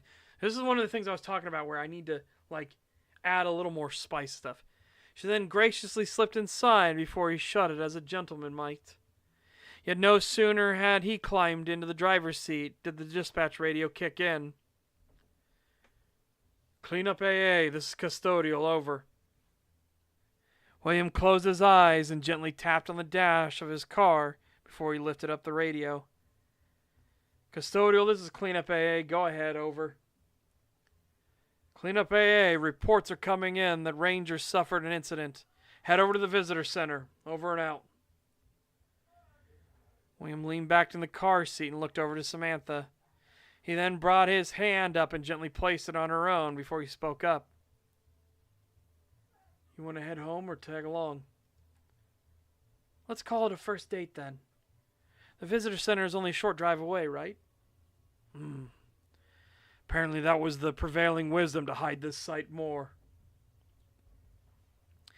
Not the strangest decision they've made, but it seems it worked. You think maybe the same thing that happened there also happened here? Got that backwards. You think the same thing that happened here also happened there? Guess we'll find out. Alright, that was the end of chapter 6. Like I said, there's some rewrites I gotta do for chapter 6. Some clarity. I wanna tighten up the meeting a bit, make it a little more like describe more of the people at the meeting table at Smiling Wolf Studios, right?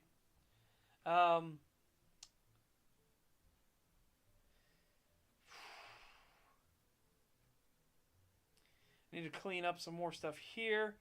We haven't gotten to the port where we're actually looking at La Pratia yet, because I need to actually describe what La Pratia looks like. But for now, we're just out in like the boonies and things like that. We're out in the forests. And as they said, the NDA hid they hid this black site near the visitor center. So, remember, it didn't take long for Michael, though he was flooring it. It didn't take him long to get back to the visitor center.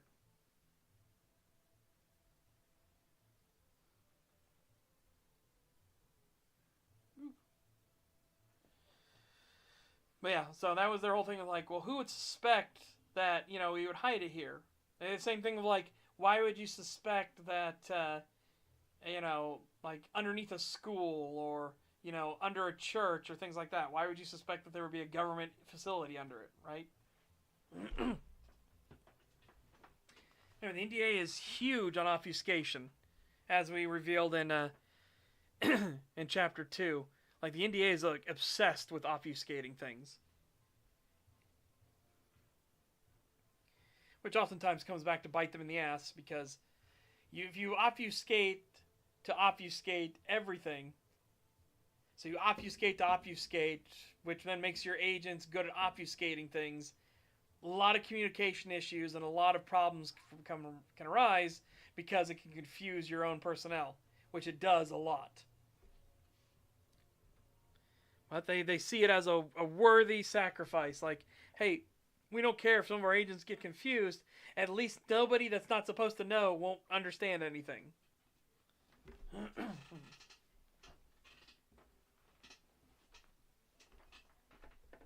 Oh. Ugh. Yep, I'm about to take off here too. Like I said, this was our last one for today. Last one for today. Like I said, I can definitely tell I've gotten better at writing, even just from going from Guardians of Nature to Den of the Arctic Wolf. Den of the Arctic Wolf feels a lot more like, vibrant and lively. A lot of stuff here is a lot more matter-of-factly. So I need to mark down, I need to rewrite Chapter 6. There's brief stuff I got to rewrite in Chapter 4. Some stuff with a brief tussle. The opening part of a brief tussle of Chapter 5 needs to be touched up. Yeah, Den of the Arctic Wolf is going much better. Yeah. In the meantime, though, chat, hope you guys take care. Have a fantastic day. Stay safe and healthy. Get fit, get ripped. And I will see you back here tomorrow. I think for Saturday, let's do this Chinese werewolf movie. Because there's apparently a Chinese werewolf movie.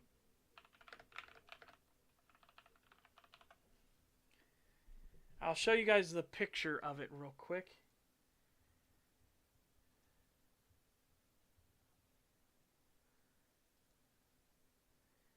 Because it looks like it's going to be special. Good special, bad special, we'll just have to see. Here you go, chat. I'll show you the picture real quick. Good special, bad special. Who knows? We'll have to see what happens.